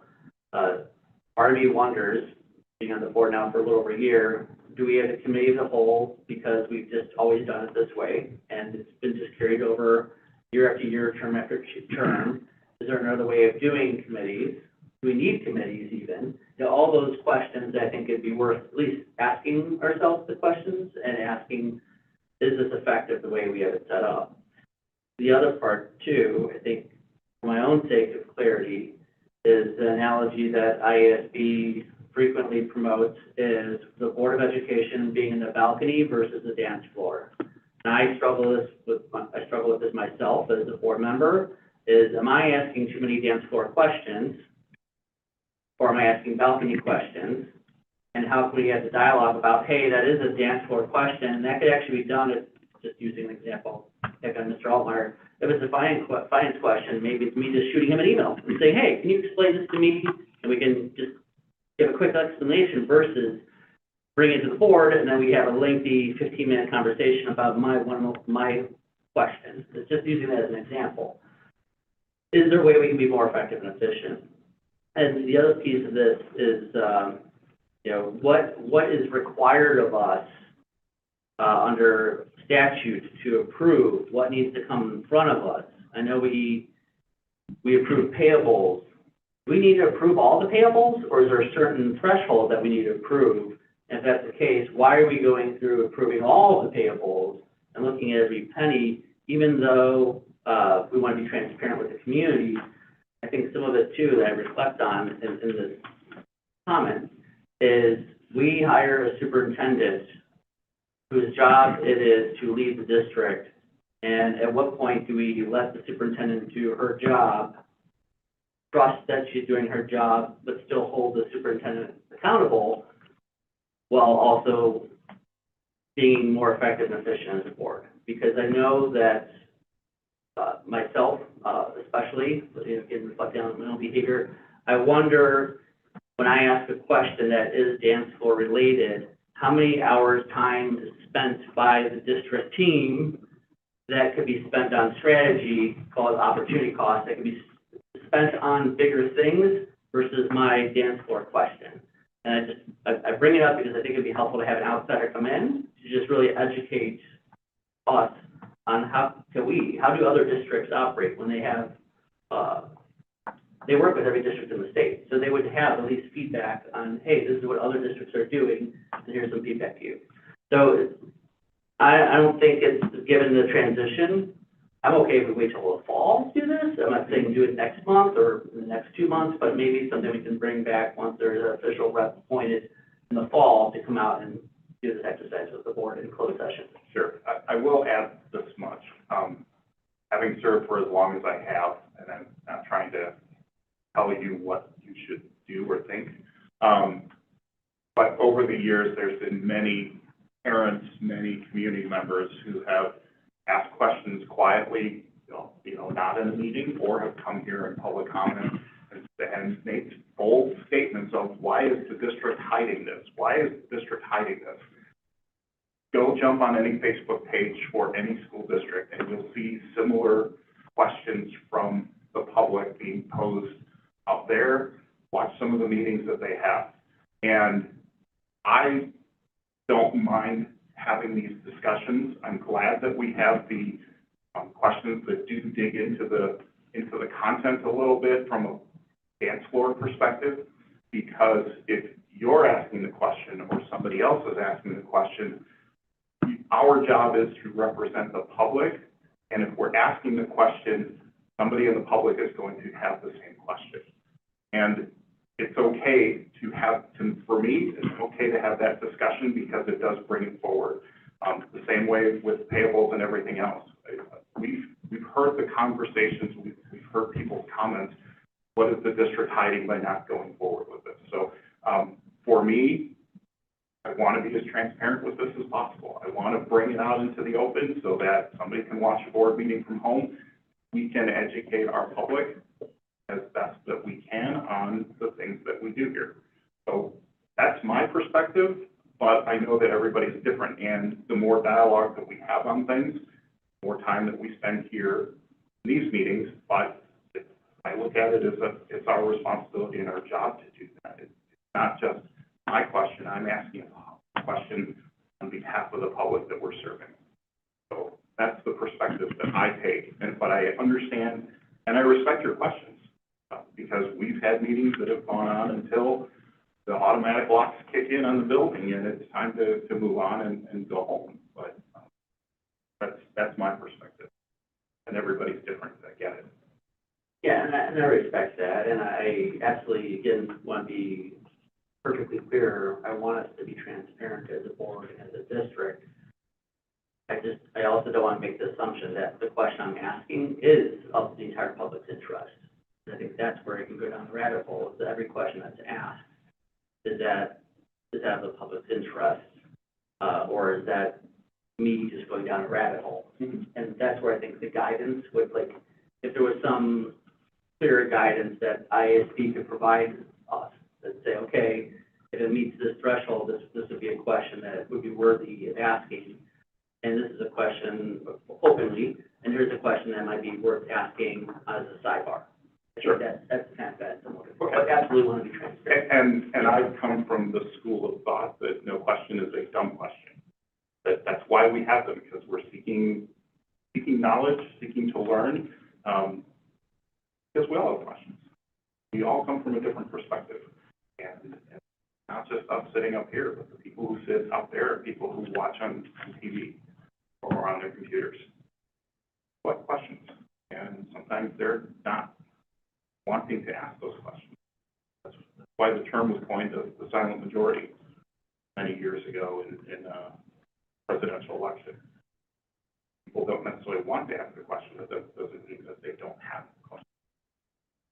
But I respect your point of view, and that's fine. We can certainly work with ISB once that person is situated in place and work on that as well. Thank you. I mean, and the piggybacking on that, when you talk about like, our threshold for our payables and things like that, I don't think we've really ever sat here and scrutinized our payables, like, oh, I want to see this invoice and this, we never look for that. We may have a question, like, actually, I don't think we've really had very many questions on our payables, like exactly what was this for. But then, like you said, okay, if we just ask somebody, hey, I have this question about this, and can I see this? And then we have our board norms that says one gets, all get, so that we all end up with it. And it's just that balancing that, hey, I just have a quick question versus transparency for all. Because I think when we do ask questions, or we take a question for the community, or we share a thought, it's an opportunity for the community to see that we are doing our jobs, and, it's that checks and balances and that trust that verify, and yes, we're doing, we're moving along, but we're all also learning and growing every day, even those of us who have been on the board for a long time, we're not in it every single day. So where Ms. Lombard and Dr. Gill and Dr. Zier may know something because they've been working on it every day for 2 weeks or a month or 3 months, now it's coming to us on an agenda, and we're all seeing it for the first time. We're going to have questions because we haven't grown with the process the way cabinet has, or the way that the district has, and they know the ins and outs. Kind of comes to us as that, like, hey, here it all is right now. And we're like, oh, okay, well, I've got to bring myself up to speed, when there's been kind of that luxury, for lack of a better word, for cabinet. But I see what you're saying. Well, isn't that why we get it ahead of time too, our agenda, so we can ask questions, so we can bullet point the meeting, instead of maybe spending money to get someone to facilitate something, maybe just, you know, because if we go too long in a meeting too, no one's gonna watch it on YouTube. They're not gonna watch a 8-hour meeting. No one's gonna wanna do that. But if bullet points, you know, I mean, if it's trimmed up, yeah, they can last through it, you know. But I mean, if there's something we need to discuss, instead of, you know, doing an hour presentation from someone, we could ask ahead of time with our questions, and then just bullet point them in the meeting. If, you know, I don't know, that's just a thought. Yeah. So, I don't know. It's always a delicate balance, right? And maybe that Here's what person- Go ahead. oh. Oh, and just real quick, maybe that person could also clarify where, if we're having that discussion, if we're violating OMA or not, just making sure that we're not kind of dipping into that and having conversations and bullet pointing with each other, like, oh, here's this question, and now we've accidentally or inadvertently violated OMA. But on to you, Mr. Beck. Here's what I'll say. I believe wholeheartedly in transparency. It's a core part of my philosophy. I have taken time to, you know, having served at a little over a year on the board, I've taken time to go and watch board meetings from all of our comparable districts that we publish in our annual report. Our board meetings function much differently, and I'm not saying that we're doing it the right way or we're doing it the wrong way. I'm just saying there's a delta between the way that our board meetings run and the way that many of our comparables run their board meetings. And I would just like to, I think I agree with Mr. Bobby in his thought that I'd just like to get some perspective and an outside view to say, you know, what do you think about the way that our meetings are run? And maybe we change something, maybe we don't, but I think it would be helpful to have an outside perspective on that. And actually, I applaud you for doing that.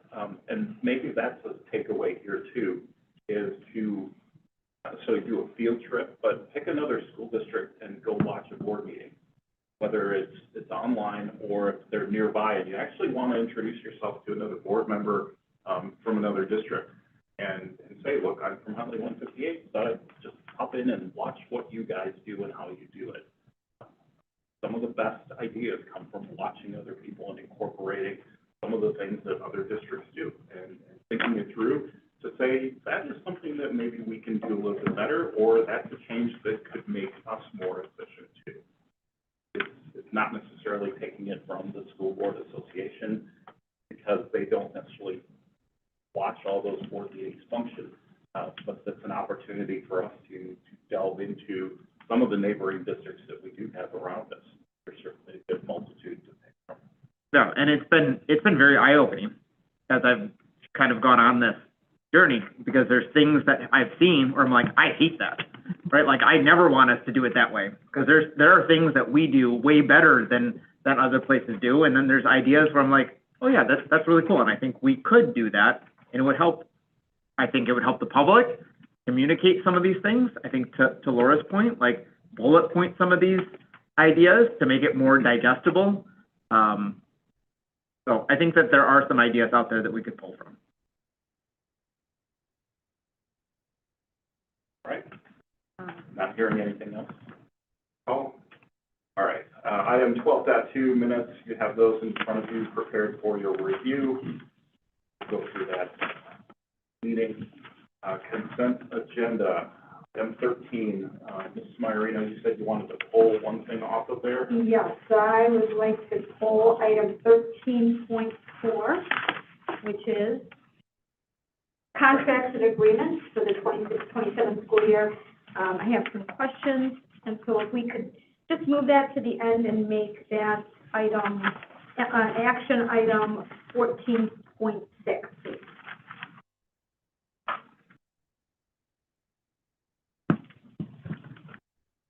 Noted. Anything else coming off of? All right, with that, I move to set and adopt the consent agenda for all the items that are listed with the exception of 13.4 regarding contracts, agreements for the 26-27 school year. Second. Second from Mr. Ruth. Have a roll call, please. Mrs. Murray? Yes. Mr. Bobby? Yes. Mrs. Maiorino? Yes. Mr. Craddy? Yes. Mr. Ruth? Yes. Mr. Troy? Yes. Mr. Feckety? Yes. Motion passes 7-0. Item 14.1, HR personnel, Dr. Zier. Nothing more to add? Okay. With that, I move to approve the personnel report as provided to us in the agenda. Second. Second from Mr. Feckety. A roll call vote, please. Mr. Bobby? Yes. Mrs. Maiorino? Yes. Mr. Craddy? Yes. Mr. Ruth? Yes. Mr. Troy? Yes. Mr. Feckety? Yes. Mrs. Murray? Yes. Motion passes 7-0. Item 14.2, non-union and administrative pay rates for FY27. Dr. Zier again. And this is the annual recommendation for rate increases for non-union administrators. So some bullet points just to highlight here, real quick as we go through. The first bullet there, the occupational therapist and physical therapist, they reflect the language that's in the HCA contract, even though they are at-will employees for us. They follow a salary schedule that applies as the employees do in HCA. So want to make that note as we go through historically, those who may not be familiar with that. Administration is recommending a 3% increase for at-will and employees on annual or multi-year contracts. The reasoning and rationale for that number this year in the HESPA support staff contract, that raise is following some CPI language. And we created a floor and a ceiling, and that CPI language with the floor being 3% and the ceiling being 5%, without it being in front of me here. CPI came in at 2.7 in December, so the HESPA employees are receiving that 3%, and more often than not, we've historically mirrored that with the at-will employees and the administrators, and that would be what's being expressed here in this memo. And just some other positions I wanted to note real quick. Elementary supervisor, lunch recess supervisor, we have found some, those are at-will positions, but we have found some similar HESPA positions to track that base rate every year, so we don't end up falling behind. So you'll see those recommendations also in this memo. And just wanted to note, substitute teacher, at this time, there's not a recommendation for an increase in the substitute teacher pay rate. We did a review of that with surrounding districts. We feel like our daily rate is very competitive at this point. That is always something we can revisit. When I reach out to get those numbers from neighboring districts, they always get real nervous and ask, what are you doing? What are you increasing? And because sometimes you have a bordering district where you may share subs or get competitive, but I think we're in a really good place right now. That's something we could revisit at a later date if other districts would start to increase. But right now, we feel like we've got a pretty good sub pool that we're able to pull from. So, you do not see a recommendation for sub rate changes at this time for the 26th school year. And I did want to make a note, Mr. Altmeyer alluded to it earlier, with the Learning and Innovation Department. We are seeing a new model down in that department this year with a decrease of 2 FTE in terms of directors. And we still have a number of directors down there where we have aligned our district goals with the responsibilities that will be assigned to those folks. So I wanted to note that in this memo. We're aware of that. take questions. Any questions for Dr. Zier before we vote on this? All right, with that, I move to approve the recommendations for non-union and administrator pay rates for FY '27 as presented in the agenda. Second? Second from Mr. Craddy. Have a roll call vote, please. Mrs. Maiorino? Yes. Mr. Craddy? Yes. Mr. Ruth? Yes. Mr. Troy? Yes. Mr. Feckety? Yes. Mrs. Maiorino? Oh, I'm sorry, Mrs. Murray? Yes. And Mr. Bobby? Yes. Motion passes 7-0 by my count there. Item 14.3, supplemental purchase orders, accounts payable, Mr. Altmeyer. Nothing to add, actually, I shouldn't say that, because I do have one comment to add. I just want to make sure, Ms. Maiorino asked, at the last meeting, about our Skyward reports, and I do apologize, we're still working with Skyward on several of our reports. If you do look at the purchase order listing, the supplemental purchase order listing in today's report, we do now have the account number as well as the general ledger account subscription. It's the other reports, it's the supplemental AP report, it's the disbursement report, it's the other reports that we provided the committee as a whole that we continue to work with Skyward on. We are now working with their report writing sector of that business to create these reports.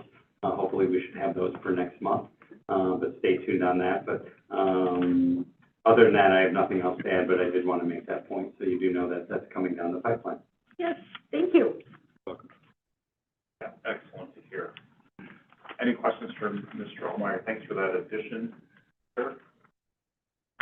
All right, not hearing any questions, I move to approve the supplemental purchase orders report for $284,600.78, plus the supplemental accounts payable for $22,732.32. Second? Second by Mr. Ruth. Have a roll call vote, please. Mr. Craddy? Yes. Mr. Troy? Yes. Mr. Feckety? Yes. Mrs. Murray? Yes. Mr. Ruth? Yes. Mr. Bobby? Yes. Mrs. Maiorino? Yes. Motion passes 7-0. Item 14.4, establishing the regular meetings for the board, 26-27. Amber, I see you already warming up the button on that. Just kind of like, you know, obviously this is an annual that we do, looking at mirroring similar to this year, pending any changes that would happen if we, you know, determined as a board, any, you know, changes with committees or committee of the whole. But because July is around the corner, recommending that we would follow the same regular board meetings held on the third Thursday, with the exception of the November due to the July conference. And then the committee of the whole on the first Thursday of every month, with the exception of April, due to that first Thursday being spring break, so that would move to the second. And then no committee of the whole meetings in July, November, and January, and June, and then the parent teacher advisory committees laid out as well on a quarterly basis. Any questions? Otherwise, looking to approve that for the 26-27 school year.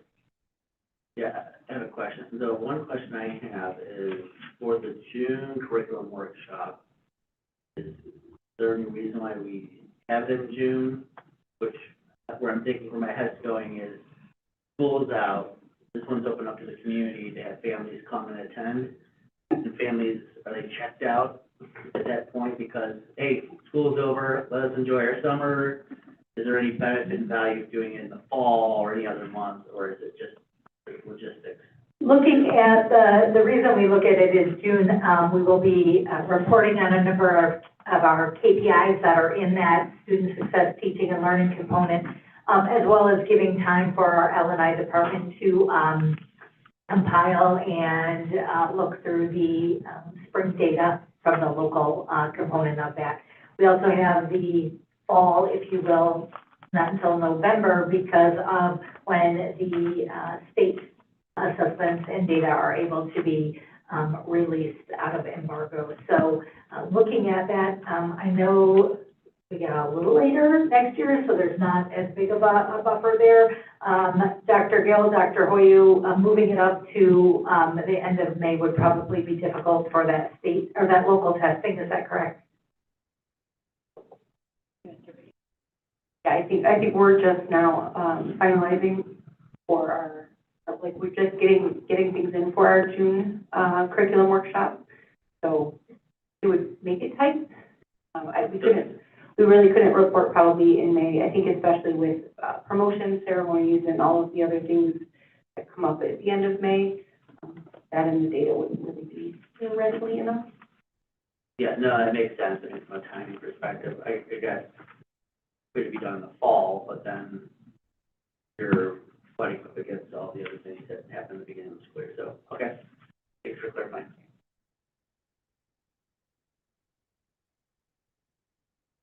Okay, I'm not hearing any other questions. With that, I will move to adopt the schedule for 26-27 year for board meetings as presented. Second. Second from Mr. Feckety. Roll call vote, please. Mr. Ruth? Yes. Mr. Feckety? Yes? Mrs. Murray? Yes. Mr. Bobby? Yes. Mrs. Maiorino? Yes. Mr. Craddy? Yes. Mr. Troy? Yes. Motion passes 7-0. All right, this is where I'm getting fuzzy. The minutes on item 14.5. We still need to vote on this again for the same date. Yes, because they were not, the regular meeting minutes for April 16th were not on the consent agenda. It was just executive session that was on there.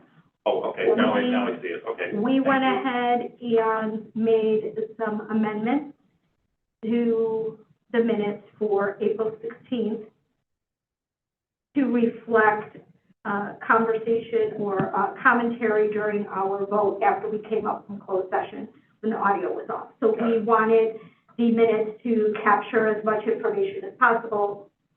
So rather than approving them, we pulled them off of consent. They're not on there, and we put them in as an action item. Now I see. So reading's a skill, and on this occasion, my skills are a little bit shy because it does say executive session and regular board meeting. So No, you're good. I missed that. No, you're fine. My apologies. All right, with that, item 14.5, the minutes for the amended Board of Education regular minutes. Move to adopt these as presented to the agenda for April 16th. Second. Second from Mr. Craddy. Roll call vote, please. Mr. Troy? Yes. Mrs. Murray? Yes. Mr. Bobby? Yes. Mrs. Maiorino? Yes. Mr. Feckety? Yes? Mr. Craddy? Yes. Mr. Ruth? Yes. Motion passes 7-0. The new item 14.6, which was the old 13.4, regarding contracts and agreements for the 26-27 school year. I'll turn it over to Dr. Gill for this one. And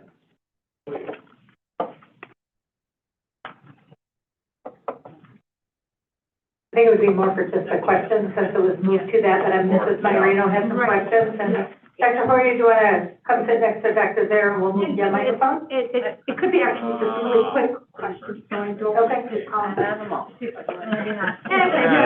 too soon? We're gonna get her moved up, come on.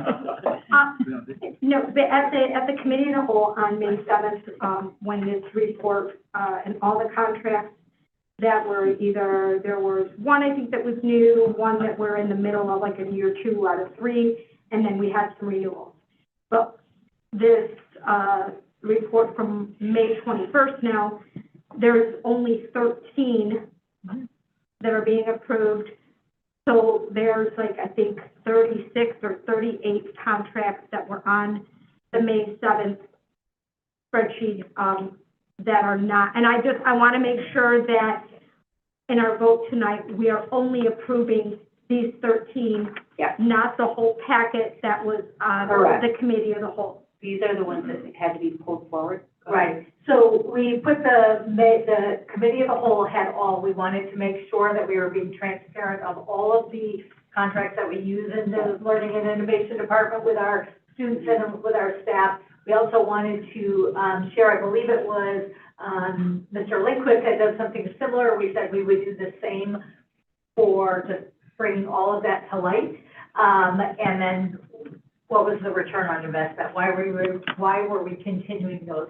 So the ones for this evening meet the threshold for needing board approval. The others we would still be utilizing, but they didn't need. They don't require board approval, right? So,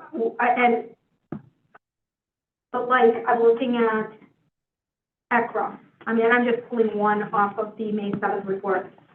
That contract is for $81,213, so that is over the threshold. But, and like I said, I'm just pulling that, which is the, I just opened up the packet. I believe that that's a renewal, and renewals do not require board approval. So, when we pulled forward the contracts for this approval, was every contract based on the required, board approval, and that one would not fall under that criteria. Okay, so these are, so even if Any it's over multi-year, 30, even if it's over 36,000, if it's an automatic renewal, we do not approve them as a board?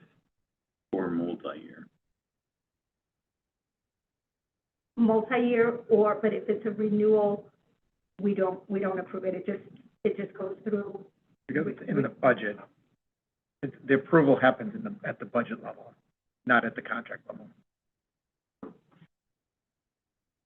I think, so now I'm tripping myself up, because, and I appreciate, I'm gonna go back a couple of months, and I'm gonna think back to when we brought forth, and thank God we're not renewing it, but partnering for prevention, it would have been a renewal of a 2-year, we would have been renewing that contract, and it was brought forward for the board to approve. So, what is, I don't know how to ask the question. What meets the threshold for what comes to us for approval if it's over threshold, and what doesn't? I feel very. No, Mrs. Maiorino, you're not inaccurate that if it would be that renewal, because that is ECRA the one on there?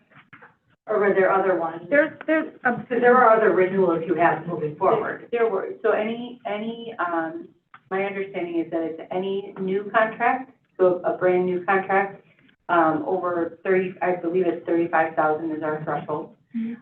Any multi-year contract would come forward to the board, for approval.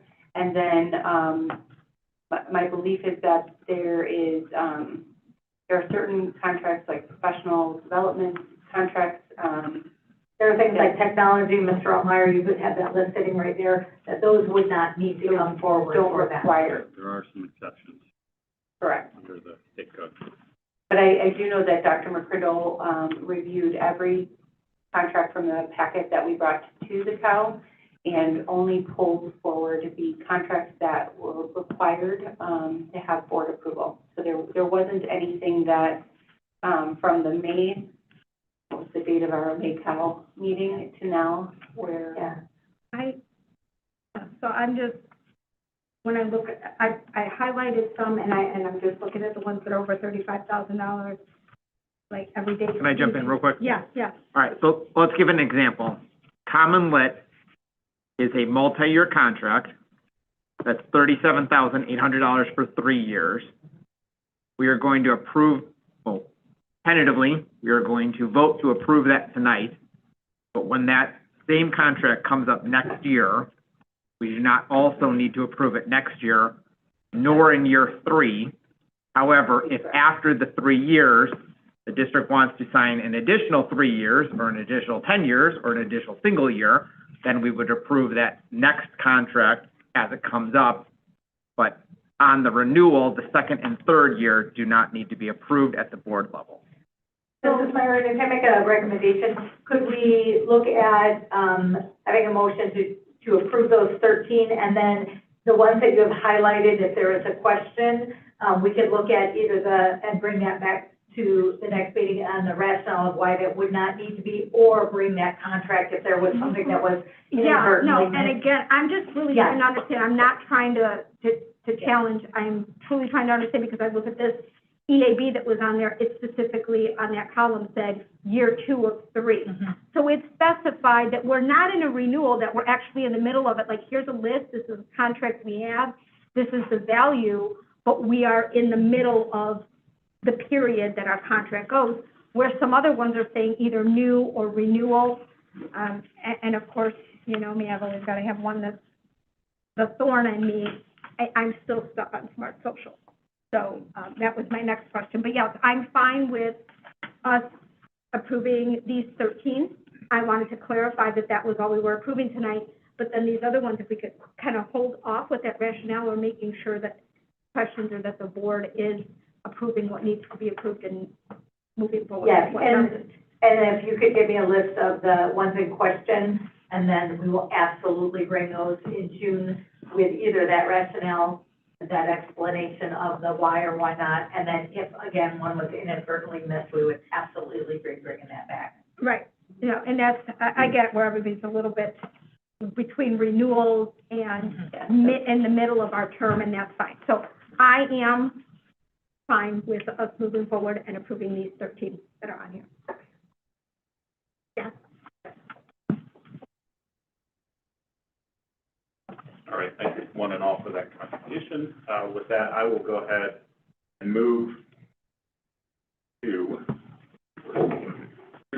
to approve multi-year contracts and agreements that are presented in the agenda for the 26-27 school year. Second. Second by Mrs. Maiorino. Have a roll call vote, please. Mr. Peggotty?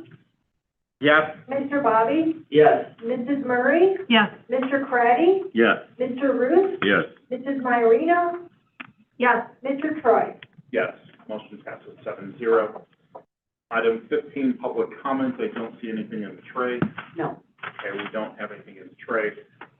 We have suspended closed session from earlier, so we do need to resume that. I move to resume closed session at 9:09 p.m. Second. Second for Mrs. Maiorino. Roll call vote, please. Mrs. Murray? Yes. Mrs. Maiorino? Yes. Mr. Craddy? Yes. Mr. Bobby? Yes. Mr. Ruth? Yes. Mr. Troy? Yes. Mr. Peggotty? Yes. Motion passes 7-0. We return to closed session. Thank you. Night and good luck.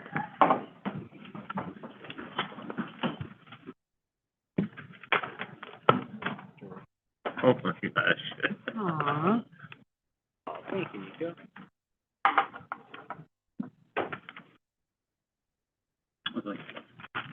Very nice. Is there a check in here? The bill bias you. Congratulations, President.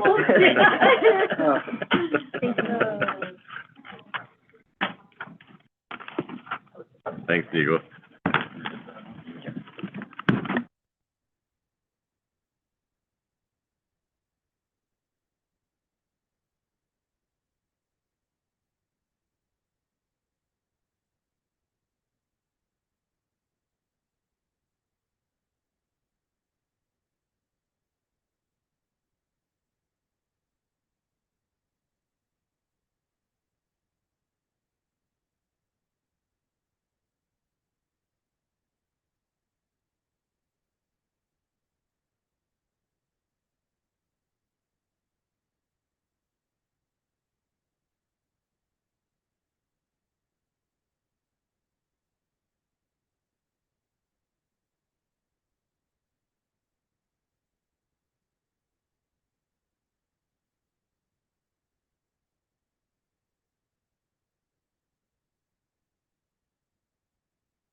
Exited closed session, it is 10:09 PM.